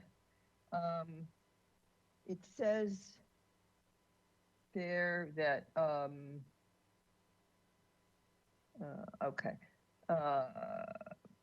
On-site open space shall be retained for the use of the residential occupants of the units and designed to limit its residential purposes where feasible. So it's saying no open yard is required for an eligible adaptive reuse project, but it shall remain where feasible. So I just wanted to ask my fellow commissioners to consider, I think where feasible is pretty subjective. You know, what's feasible to a developer from an economic standpoint may not be feasible to a planner. So I wondered if we could add as determined by the community development director. I think that's reasonable. That could be a meeting. You know, it's not economically feasible for me to keep this, and you know, they have an exchange. So that would be my only consideration there in terms of the new section to Title 30. And then you go on to Commissioner Wiscombe, can I ask you? Could I ask for you? So, not to spend too much time on this, but a community development director would have a subjective opinion as much as a planning commissioner or a planner, you know. So if we don't have a specific specific standard to use or definition to use, doesn't that still leave the whole thing open to some type of subjective interpretation, either from the applicant or from the city side? I'm just wondering if it really helps us get to where I think you're intending to go with. But the where feasible is to me a very subjective term, and I agree with you, Madam Chair, that you know, if it's I couldn't think of anyone else other than the community development director, but you know, I'm not trying to make a big deal out of it, but we're under the trying to simplify it, and that just kind of was a red flag for me. You know, what's feasible from an economic standpoint, from a developer standpoint, may not be, you know, may be considered where it's not considered feasible from a developer's economic standpoint, may be considered feasible from a planner's standpoint. So I'm just trying to eliminate this subjectivity, and maybe there's another way to do it. I don't know. And then we can go to the questions, because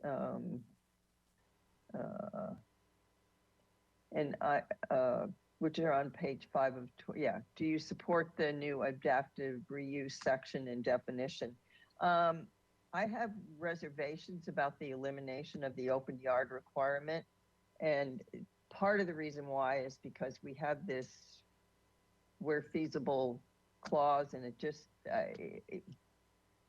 I'm, you know, I might chime in later after I hear from my fellow commissioners. And are there other incentives that should be considered for adaptive reuse projects? I thought it was really covered pretty well in the new Title 30 section. So I thought staff did a really good job with that. So that's all I have. Thank you, Madam Chair. Thank you. Adaptive reuse. Who would like to go next with questions and thoughts? Commissioner Higgins. Ms. Mexter, sorry, Jessica, you are talking in your staff report about buildings that are lot line to lot line that would become non-conforming, or to height or whatever. But I think I'm more concerned with lot line to lot line. We've talked about what happens to an applicant that wants to do something above the height limit on a non-conforming building, but those things that are already constructed, are you propping this ordinance up so that it's modifications to non-conforming structures are allowed. So my familiarity is with the county code, which you may have some experience with, that they don't want to allow structural alterations to non-conforming structures. They want, the way the county's code is written is they want those to go away. They don't want to keep allowing modifications to something that's non-conforming. So Chair Swartz and Commissioner Higgins, so the way that we have it currently written is just reusing the existing building and the building footprint. So if you're suddenly adding floors or something like that, you would be put into a new review process, most likely a precise plan, because it'd probably be downtown and larger lot, bigger building. Okay, so so it's not really permissive in terms of an adaptive reuse of a building if you have some sort of a structural alteration of the building that you want to make. I guess my position would be, as long as the nonconformity isn't exacerbated, it should be allowed. And there's a little teeny carve out in the county's code about nonconforming structures, that those that are required for seismic or other public safety, like a fire related alteration. So you might have an add-on to the side yard, I don't know, that alters the building in some form, but it's for the fire department, you know, or it's for the a seismic structural bracing. And so I would want that to be allowed. Yeah, and I hear what you're saying. It's a really good point, because when you started talking about it, I remember when using the Balboa building again as an example, when the AIA Charette redesigned it, they added a bunch of permanent awnings, like those metal kind. And I think that we should look more at making sure that those don't trigger additional review, like have minor things be okay. Yeah, right. Okay. So and safety too. Yeah. Yep. I think my answers to the questions are yes and yes. Thank you. Thank you. Who'd like to go next on adaptive reuse? Commissioner Bonderson. Thank you, Madam Chair. My first question, I have to start with a disclaimer. I have to apologize if you have already said it. I have looked at the staff report and I didn't find it, but I want to make sure that if you did say it in your presentation, I apologize in advance, because I was trying to make sure I catch it and I must have missed it. I wanted to know if adaptive reuse would be applicable in every zone, or if it's only limited to certain zones. So through the chair, Commissioner Bonderson, at this point in time, if we look at the ordinance, we're talking about existing, if you look at B1 on page 9, we're talking about existing buildings located within the central business district, and then existing buildings designated as a historic resource. And just to remind you, that's kind of codifying the state that says even outside of the CBD, historic resource designated buildings should be able to have incentives for adaptive reuse. So it could be outside of the CBD, but we're really focusing it on the CBD. Thank you. And therefore, for today's purposes, do you want us to solely focus on the CBD, or would you like us to comment outside of the CBD? If you're referring to the existing buildings outside the CBD being allowed these incentives, that's state law. So that's something we're just codifying, so everyone who's looking at code understands that it's already part of it. If you have other ideas of where else it should be allowed, we can entertain that for sure. Got it. Okay, I'm gonna leave this alone. I think it covers what I would like it to cover. I wanted to just confirm it, and I'm glad that it is as I was hoping. So I'm done with that. And my next question is,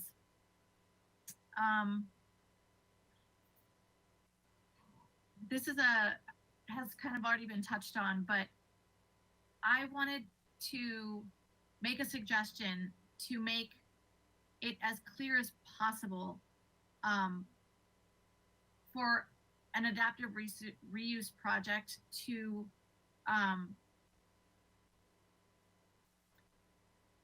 the way that an addition can be taken, can take place for an adaptive reuse project. If it can go, when we're talking about additions, we often talk about extra square footage, but the way that I understood it in the staff report, it wasn't clear to me immediately whether that is horizontal or if it's vertical or if it's both. And so the fact that it should be clear for us exactly how it should be defined, I think is really important. And I know we've already touched on it, talking about the footprint and so on. I was just going to make a recommendation that the language be more clear. I think you already got that. I'm just adding to it, putting in my support for that same comment. And I wanted to ask, when a adaptive reuse application comes in for a project, once the project is deemed, how can I explain this? I'm so sorry. My question is simply like, does everything have to comply with the existing building code? So if there's additional square footage added either above it or to the sides of it horizontally, does it then force the existing legal non-conforming structure to also be brought up to building code? Or do you leave that part alone completely? How is that treated? So Commissioner Bonderson, at this point in time, if you did additions, either out or up, as you said, you would be triggered to go through review process and would no longer be ministerial. But there is a building code for historic structures that is different and less as restrictive as our current code. That's all I know about that. I don't know anything more, but I know it's there. I am absolutely, I was already expecting this answer. So I'm gonna develop my question. So would the project have two different building codes apply to the project? In other words, would the historical code be applied to the existing part while the additions have to meet the current code? That I'm not sure of the answer of, I'm sorry. I'm not sure if anyone else on staff does. That's kind of a building official realm outside of planning. Hello, Mr. Gullett. Hello, Chair Schwartz, Commissioner Bonderson. I have been involved in projects that use historic building code. My recollection is that just the listed structures that get that benefit of the historic building code. But I just wanted to point out a couple of things for this section, adaptive reuse. Like Ms. Metzger said, this only applies to projects that don't have any addition or expansion. So the building is not changing with this. And there's a development standard I would want to revisit associated with this too, and it's the open yard that Commissioner Wiscombe mentioned. What it says right now is if there's an existing open space, it has to be retained. So we could have a lot with a lot of open space. So this is the one with a feasibility test, and I would suggest that if there's existing open yard that complies with current standards versus any open space, because right now it says if there's open space, it has to be retained if feasible. Thank you, Mr. Gullett. And I'll just use this opportunity to say that I agree with Commissioner Wiscombe with regard to the word feasible. We certainly want to make any updated language less subjective. So thank you. And I would really appreciate if we could get more clear language on how the building code would be applied. That's often a very important part of a design puzzle. So I think it should be really clear in the language. Lastly, I wanted to make a comment on adapted reuse, where I just want to grab my notes.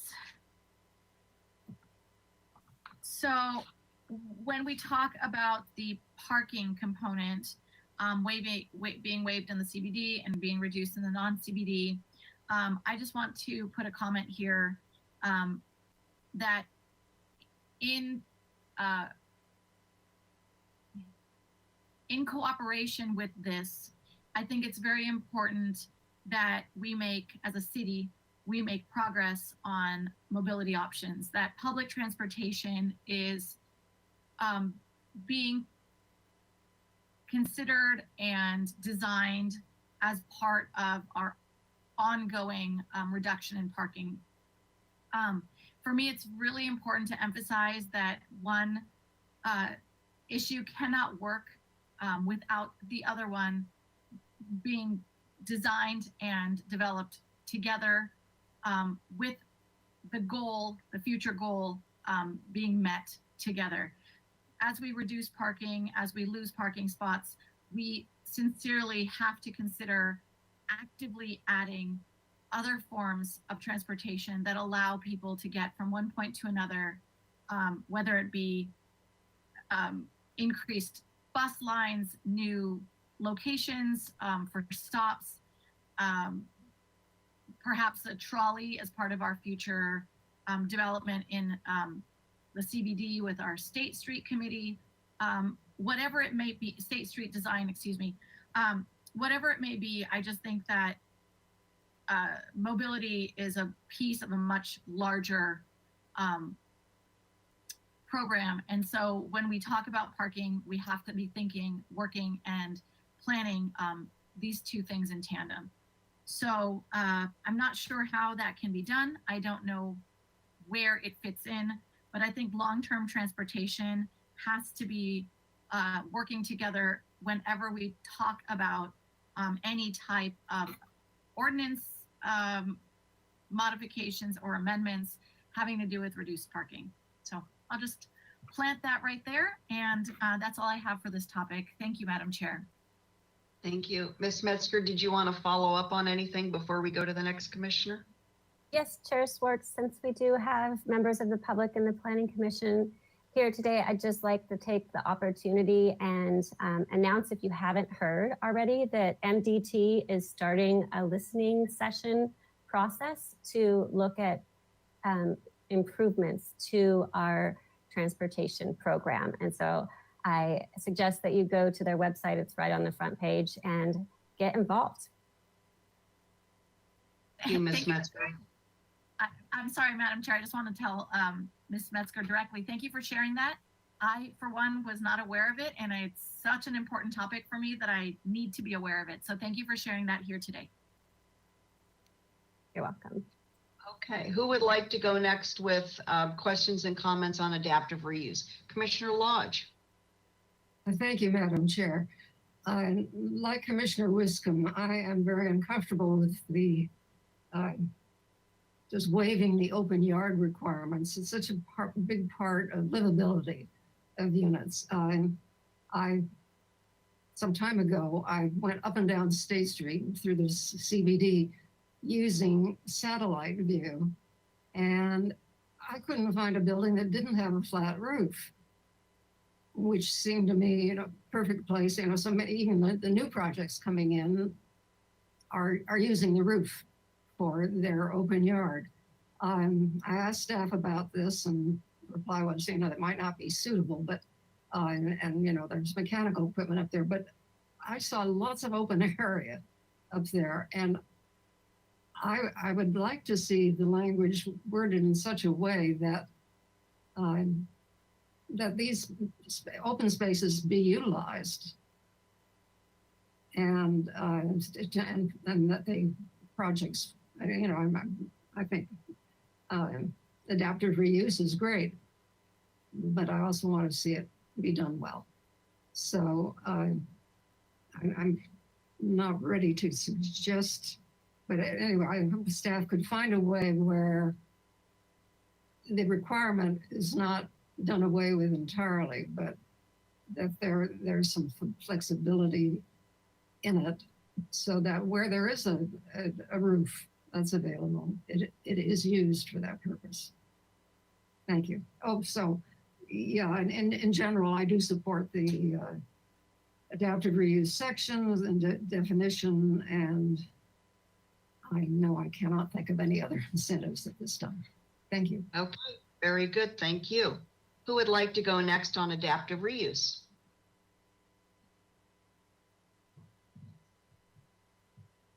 Any questions or at least comments for staff, since this is a discussion item?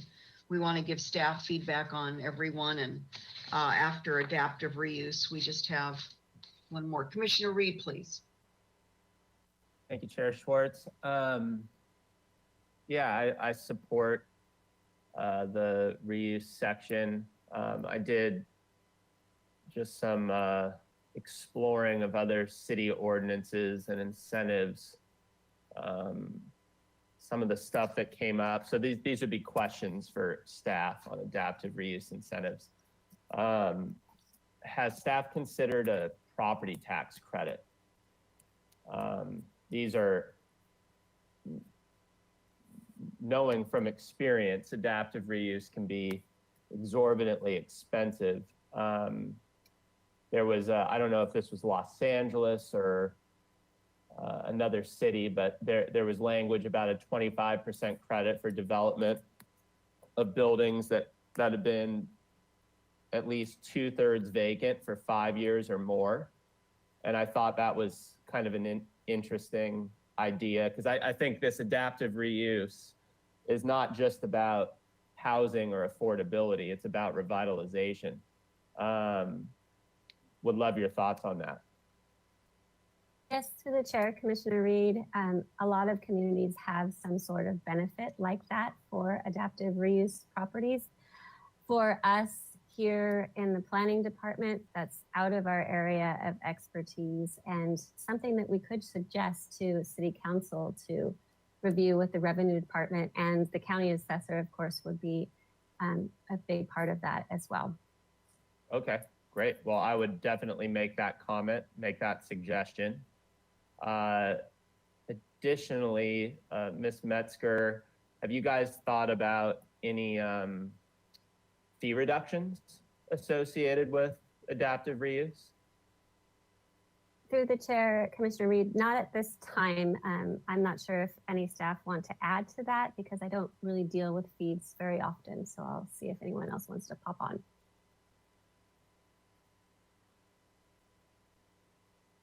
Maybe Ms. Brooke? Maybe not at this time, but we could take that into consideration. Yeah, I would also make that suggestion. I also noticed, this is maybe a little bit more abstract, but in LA's ordinance or their program, I'll just read my notes here. LA established a task force for permitting adaptive reuse. And it cultivating experience or expertise in the challenges building reuse projects face, and leveraging that expertise to expedite and facilitate permitting and plan review could be a consideration. Downtown LA has done it so well. And then what was the thought process, Ms. Metzger, on page 9 of our staff report? It gives, let me try to find it here. Under section B,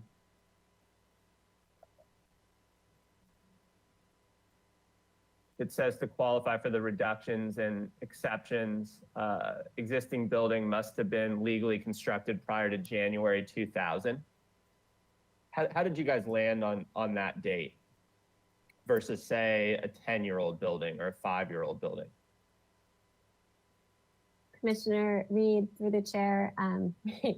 that was something that we discussed internally and tried to come up with real cases that have come through to the planning commission or to planning department to see if it would be something that we thought deserved the incentives. So there's not a lot of rationale behind it, except that we think that it's a good starting point for this discussion. And would it, so as the years go on, would we still be tethered to that specific year, January 1st, 2000, or would it be, 20-year-old building in perpetuity? Yes, through the chair, Commissioner Reed. That's why we wrote it with the 20 years and the date, so it moves forward in time. Great. Okay. I would suggest maybe exploring a 10 years and looking at some of the ordinances. I think there were some as few as 5, but maybe not limiting ourselves there. And then this might be on page 9 too. I don't have it in my notes, but there was language about 50% of the ground floor on 3-story buildings or taller that contains street frontage on State Street being a commercial use. I thought that might be a little high, the 50% number. So exploring bringing that down, if that was feasible. Yeah, we can look into that.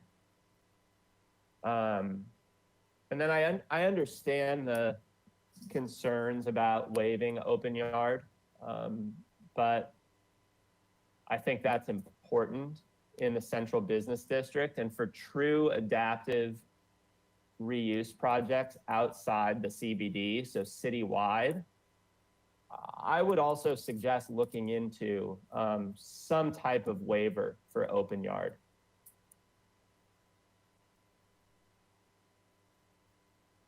And I think that's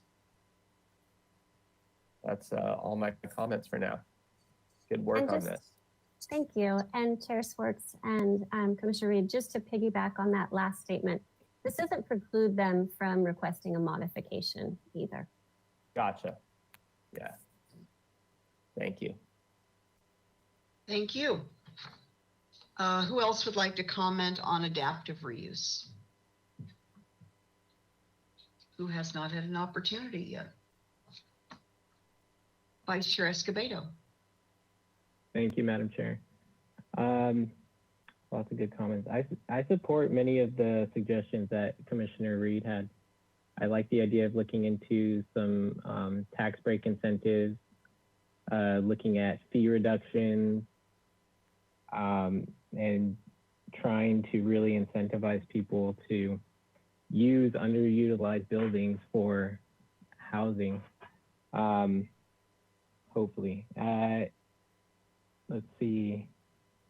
I am also in favor of building code flexibility and figuring out a way that we can, obviously, if it pertains to health and safety, we don't want to compromise that, but there's got to be a way to have some more flexibility in terms of building code to make the process a little bit easier to reuse these buildings. I kind of see this as everyone sees it as a really good opportunity. They're already in our built environment. We don't have to have the discussion about the character, it affecting the character of the neighborhood because it's already there. So I'd like to push for as much flexibility, as easy as a process as possible for adaptive reuse. I'm in favor of having no open yard required for adaptive reuse projects.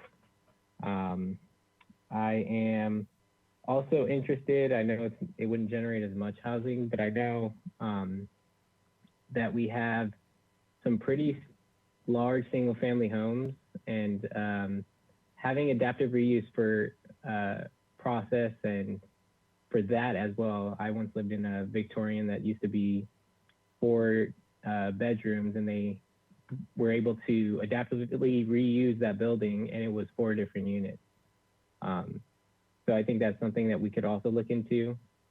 But yeah, overall, I support this section and definition. I really like the incentives that Commissioner Reed discussed, and then I would also add incentives on building codes. Thank you, Madam Chair. Thank you. Anyone else? Commissioner Bonderson, adaptive reuse.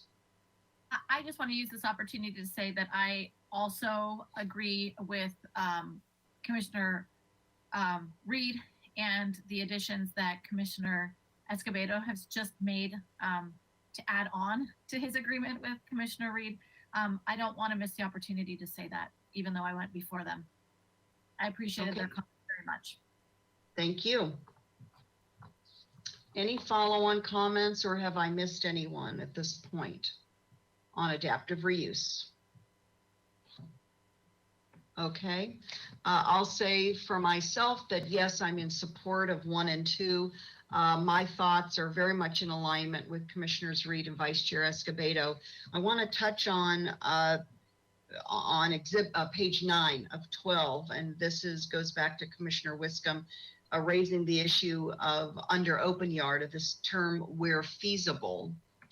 I don't know what we're going to do about this, but I do think this is problematic. It's just too subjective, no guidelines, no definition, and I think it needs to be pulled out of here and for staff to mull over what seems to be an alternative objective or more objective, significantly more objective way of addressing the intention behind this term where feasible. But I think it needs to come out of here, certainly in that regard. That's it for me. So let's now move on to our last area of discussion and questions and comment, and that's open yard. Commissioner Wiscombe. Madam Chair, thank you. I am in support of delaying open yard until we get into landscape, which is coming on the 18th of November. I think it's important that they go in tandem, and so that's pretty much where I stand. Thank you. Okay. Let me take this opportunity and ask Ms. Metzger before we go to Commissioner Higgins. If we delay, I'm not saying we are yet, but if we were to pause on any further discussion on open yard until the 18th, what are your thoughts about that, Ms. Metzger? Yes, Chair Swartz, I did bring that up as an option during the last slides because it's very complicated issue and it goes hand in hand with landscaping. And also I was a little concerned, I hope I didn't miss anyone, but I only think we had 3 architects talk on it, and I was hoping to get a lot more community feedback on that as well. So if we delay it, it'll give me time to do that outreach one-on-one with the architectural community and see if this is something that's feasible in the developments they're currently working on. So I am in favor of that. Okay, well, let's do this then. Let's just go right down the line. Could I get a sense from all of the commissioners, just a yay or nay, if you're comfortable doing as you've just heard to delay open yard until the 18th? Commissioner Lodge, yes, you're okay with that? I just want, I want to add something else.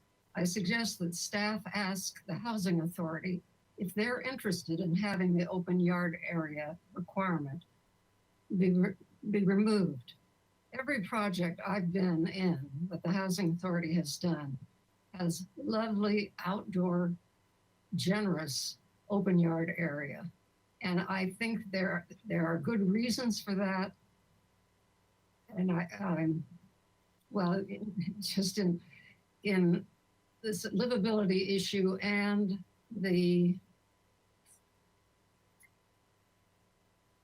there have been projects, badly designed projects, that have been blown up after a few years because they were badly designed and they didn't have open yard. Let me leave it with that. Okay, very good.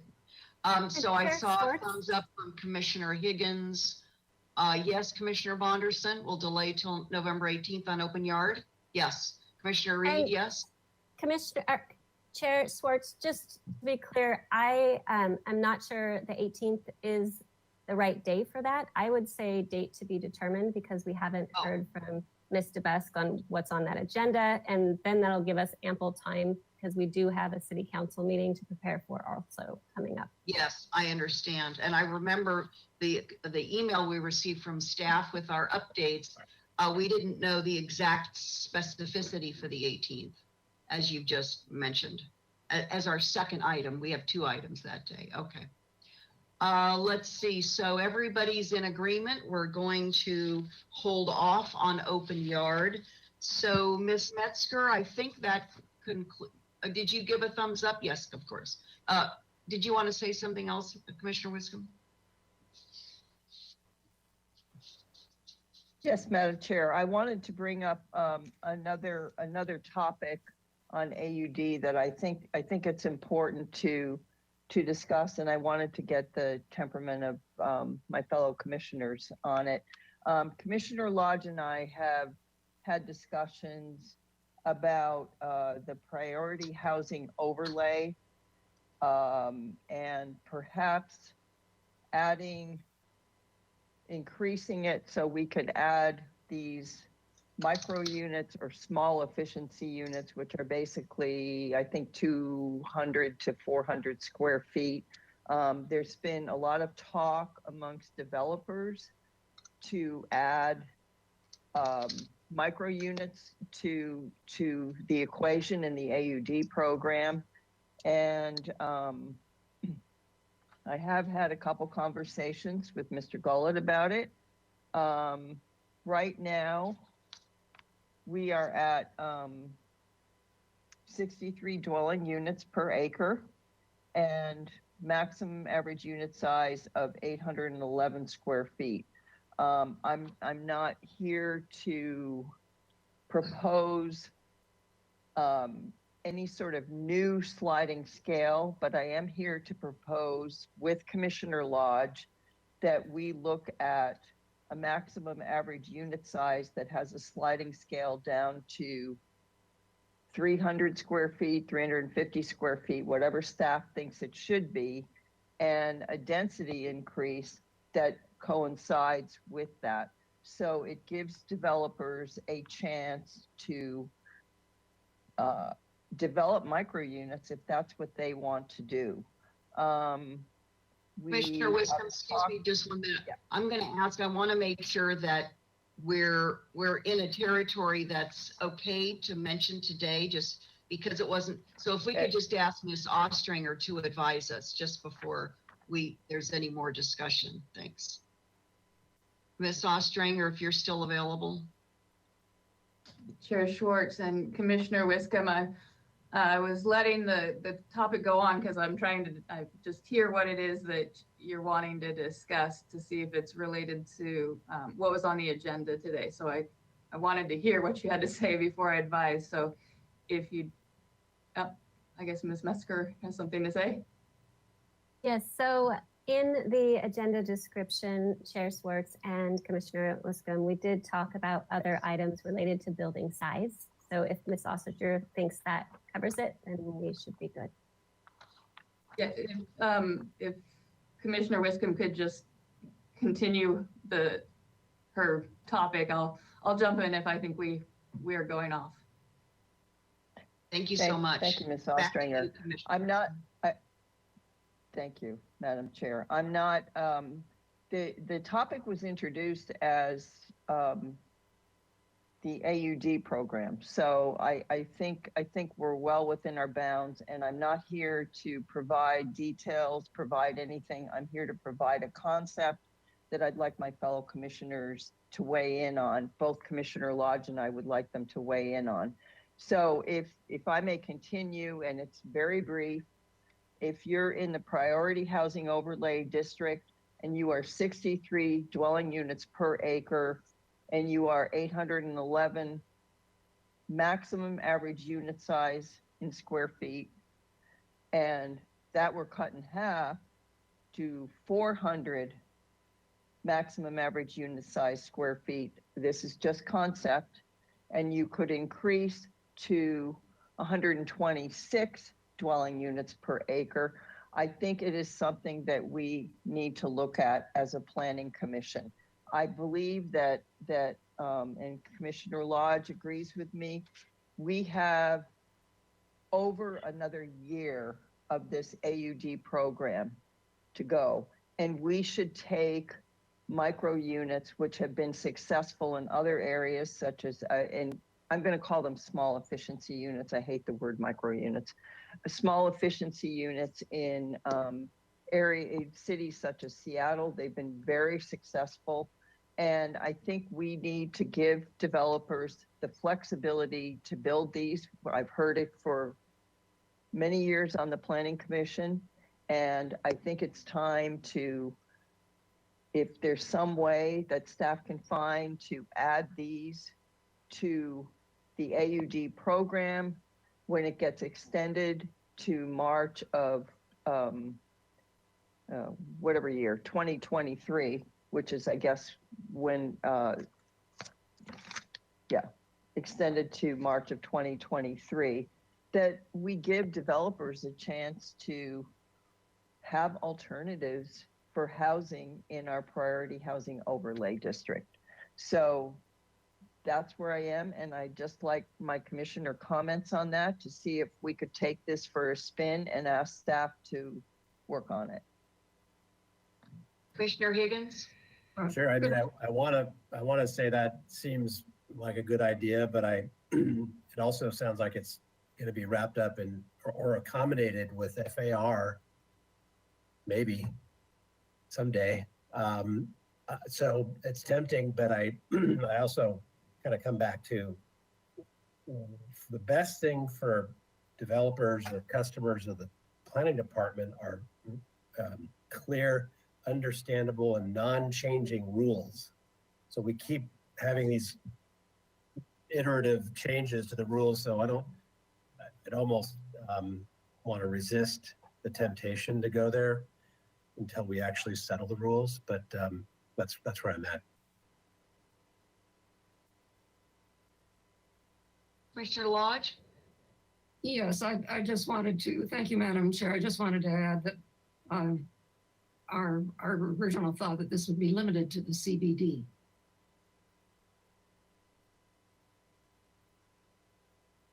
Okay, thank you for clarifying that. Anybody else? Commissioner Reed, thoughts, if at all? Yeah, I think I like it. A year is a long period of time. So it'd be interesting to hear from staff just off the cuff, how quickly that could be implemented. What the difference is between when that could be implemented and when FAR would come online. Yeah, really quickly, Chair Schwartz, commissioners. So just to let you know what's ahead, and then we can talk about context a little bit in what's coming. So as mentioned, on the 18th, we'll be back at Planning Commission asking for a recommendation on the average unit size density incentive program. And we will be looking toward March of 2023, as mentioned. So that will be a very focused ordinance that we're bringing to you. As part of your deliberations and a recommendation, you could introduce this concept. So we don't have direction from council to start ordinance amendments to incorporate micro units in the AUD program at this point, but that is a goal for whatever housing program we have moving forward. So we're going to start analyzing those alternatives in an EIR early next year. So we'll be working on the program next year, and we anticipate having a program adopted by the end of the year, coinciding with the general plan EIR. So it would be multiple months before we could get micro units incorporated in the AUD program. It would be a standard zoning ordinance amendment. So that means planning commission, ordinance committee, city council, second reading, and then 30 days after that. So there would be a time lag before we could get that done. But that is one of our goals for the new program. That is something we've heard from developers, and it came out of the Cosmont study as well. Yes, Commissioner Wiscombe. Mr. Gullett, thank you for those comments, and I appreciate that. I just feel that we are 15, 16 months, maybe longer, out from FAR, and that we should really do everything we can to take this for a spin. I didn't ask you, is there an opportunity by council, if it's a recommendation by planning commission, to do an emergency ordinance by city council that would include small efficiency units? I defer to Ms. Ostringer on that. There is a way to do something that doesn't require a zoning ordinance amendment, though. We have what's called a lot area modification, which allows for additional density, and the finding requires consistency with the affordable housing policies and procedures. So if that document were amended to allow for projects such as this, that would just be a trip to city council. So that would be much speedier to do that. And we've already looked at the procedures, correct? We just haven't looked at the policies. Is that right? Did I get that right? Well, this would be an amendment to the document to allow these kinds of developments. And Ms. Ostringer and Ms. DeBusk are up. Just quickly, Commissioner Wiscombe, you're correct. You recently reviewed the procedures in that document, but not the policies. Chair Schwartz, Commissioner Wiscombe, I don't know that we could make the findings for an urgency ordinance under that for council, because under Government Code 65658, there's certain findings we have to make, but I haven't studied it enough and thought about it enough to give you a solid answer on that. I will say, obviously, as when council adopts our budget, and for each department, it considers, certain work efforts. So, adding extra work efforts that we haven't contemplated, that's a departmental thing that they need to prioritize. But I'm happy to look into your urgency ordinance question if you'd like me to. Okay, it was something I thought of, our goal, Commissioner Lodge's and my goal, is to take this for a spin. We have 15 months minimum before the AUD program expires. And it's been extended several times so far. So who knows what the future brings. But I think the more flexibility that we can give to developers in the priority housing overlay or the CBD is really crucial at this time. And I think we should do all we can to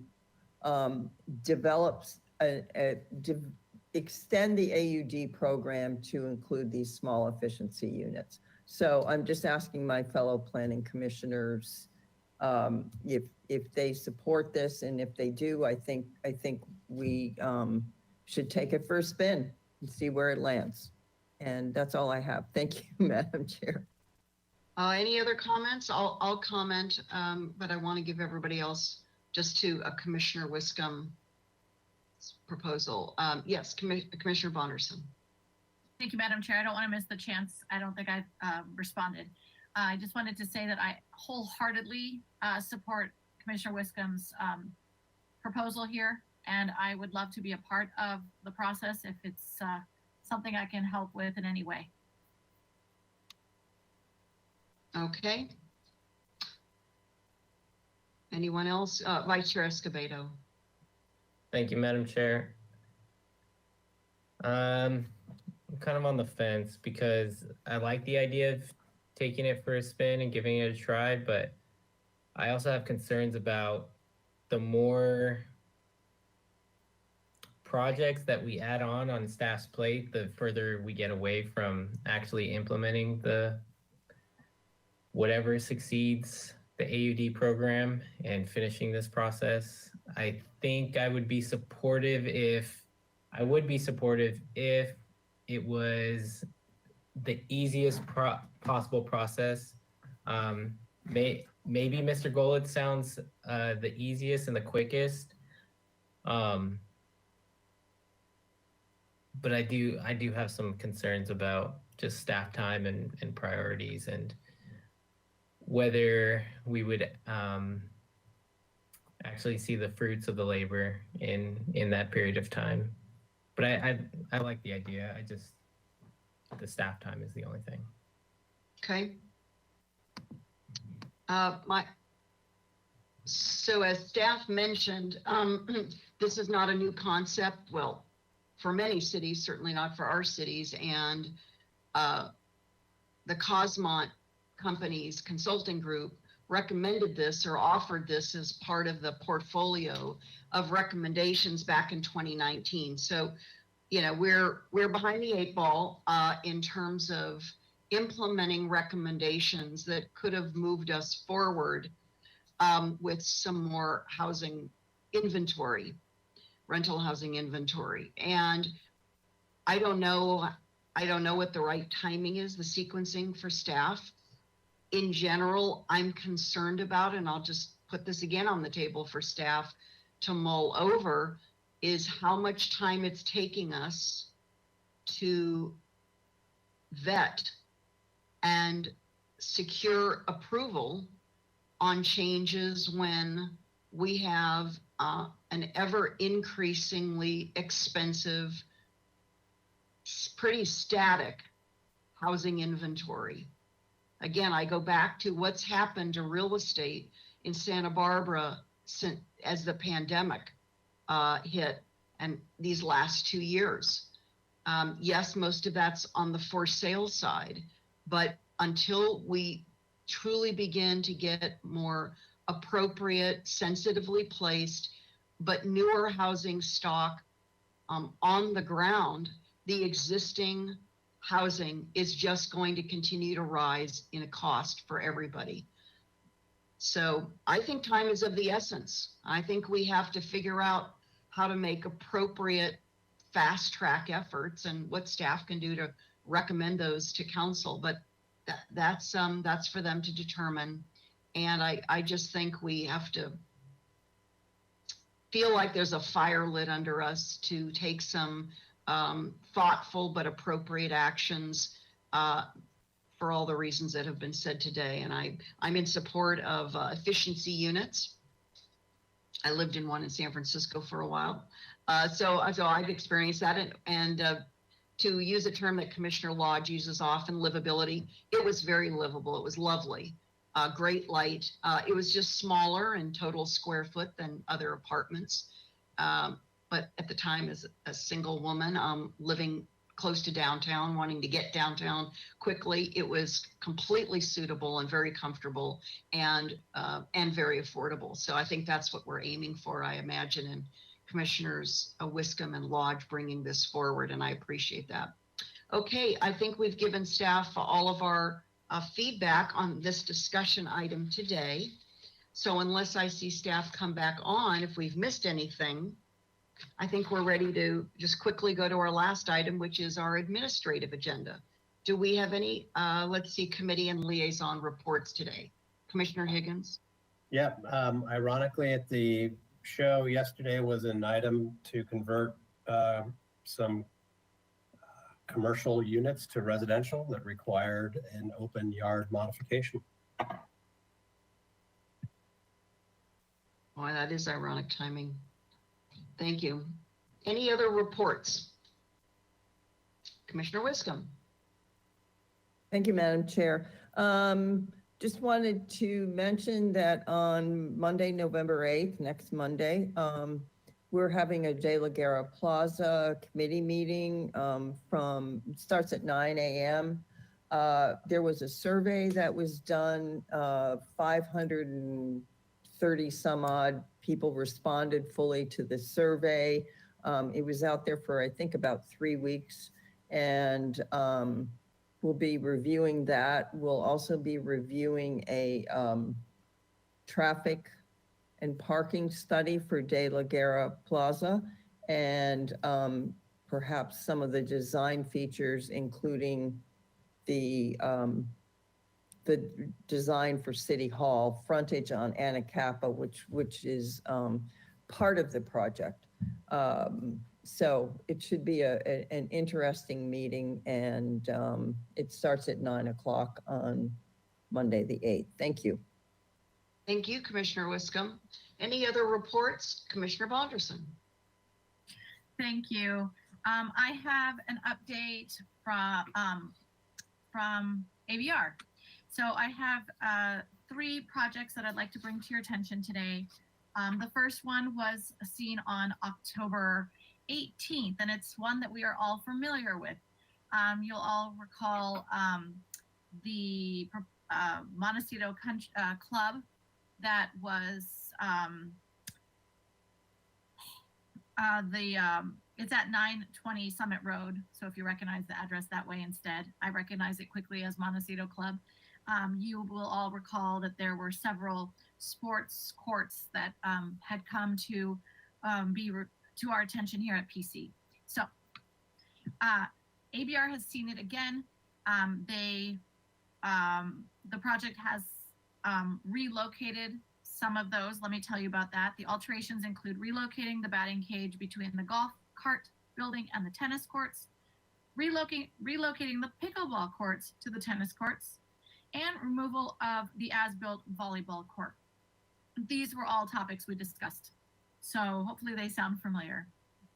As you all know, the project will come back to Planning Commission, and that is their next stop. So we're going to be receiving that next. I do also want to add staff comments that were made, and I'm simply going to read it because I think it's worth hearing. It was stated that that this particular hearing on October 18th was an additional concept review to review improvements to the Montecito Country Club. Since ABR's last review, the project was reviewed by the Planning Commission, as you all know, and was continued to study relocating some of the sports amenities to other locations. Staff is requesting general comments regarding the aesthetic appropriateness of the proposed changes. Lastly, the as-built batting cage previously located at the event lawn has been relocated within proximity of the main clubhouse building, which is a designated historical resource. This is why I wanted to read it. I want you all to know. Due to this relocation, the batting cage is now under the jurisdiction of Historical Landmarks Commission, and it will be reviewed at a later date. So we will be seeing it next. Keep your eyes and ears open. I think this is an interesting one, and I personally look forward to having it back at PC. The next item was concept review at 36 East Montecito Street. This was a project heard at the November 1st ABR meeting, and this project also requires Planning Commission approval of a coastal development permit, which is why I'm bringing it to your attention. It's a proposed tenant improvement for an existing commercial building, which includes renovations to the building and a reconfiguration of a parking lot, new landscaping, and a new outdoor area. As you know, projects like this don't usually come to PC, but because it's requesting a CDP, we will be seeing it. So that'll be coming soon. And the next, I'm sorry, I said 3, but there's 4. The next item is also from November 1st, and this is a project for new multi-use residents using ADU, which is why I wanted to share it. It is a project that received project design approval on November 1st. It's located at 618 Olive Street. Quick description is that it is a conversion of an existing 3-apartment unit to 4 units. The proposed density on it is 17 dwelling units per acre on a parcel with medium high density residential. which allows 15 to 27 dwelling units, and this is at 17. So it's at the lower end, but it is bringing a new unit to our community. Last but not least, number 4, it received conceptual review on November 1st.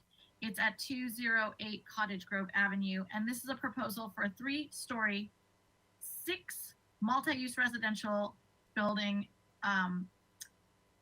It's also using ADU, and it's going to include 6 new 2-bedroom units with an average unit size of 894 square feet. So they're kind of in that range between 835 to 948. So it's that size unit. And the proposed density here is 54 dwelling units per acre, which is very nice because the range for high density residential in the priority housing overlay is 37 to 63. So we are seeing 54 here, adding more residential units to our community. Always nice to hear. So those are the 4 I wanted to present today, and that concludes AVR. I'll have a TCC report at the next meeting. Okay, thank you. Any other reports?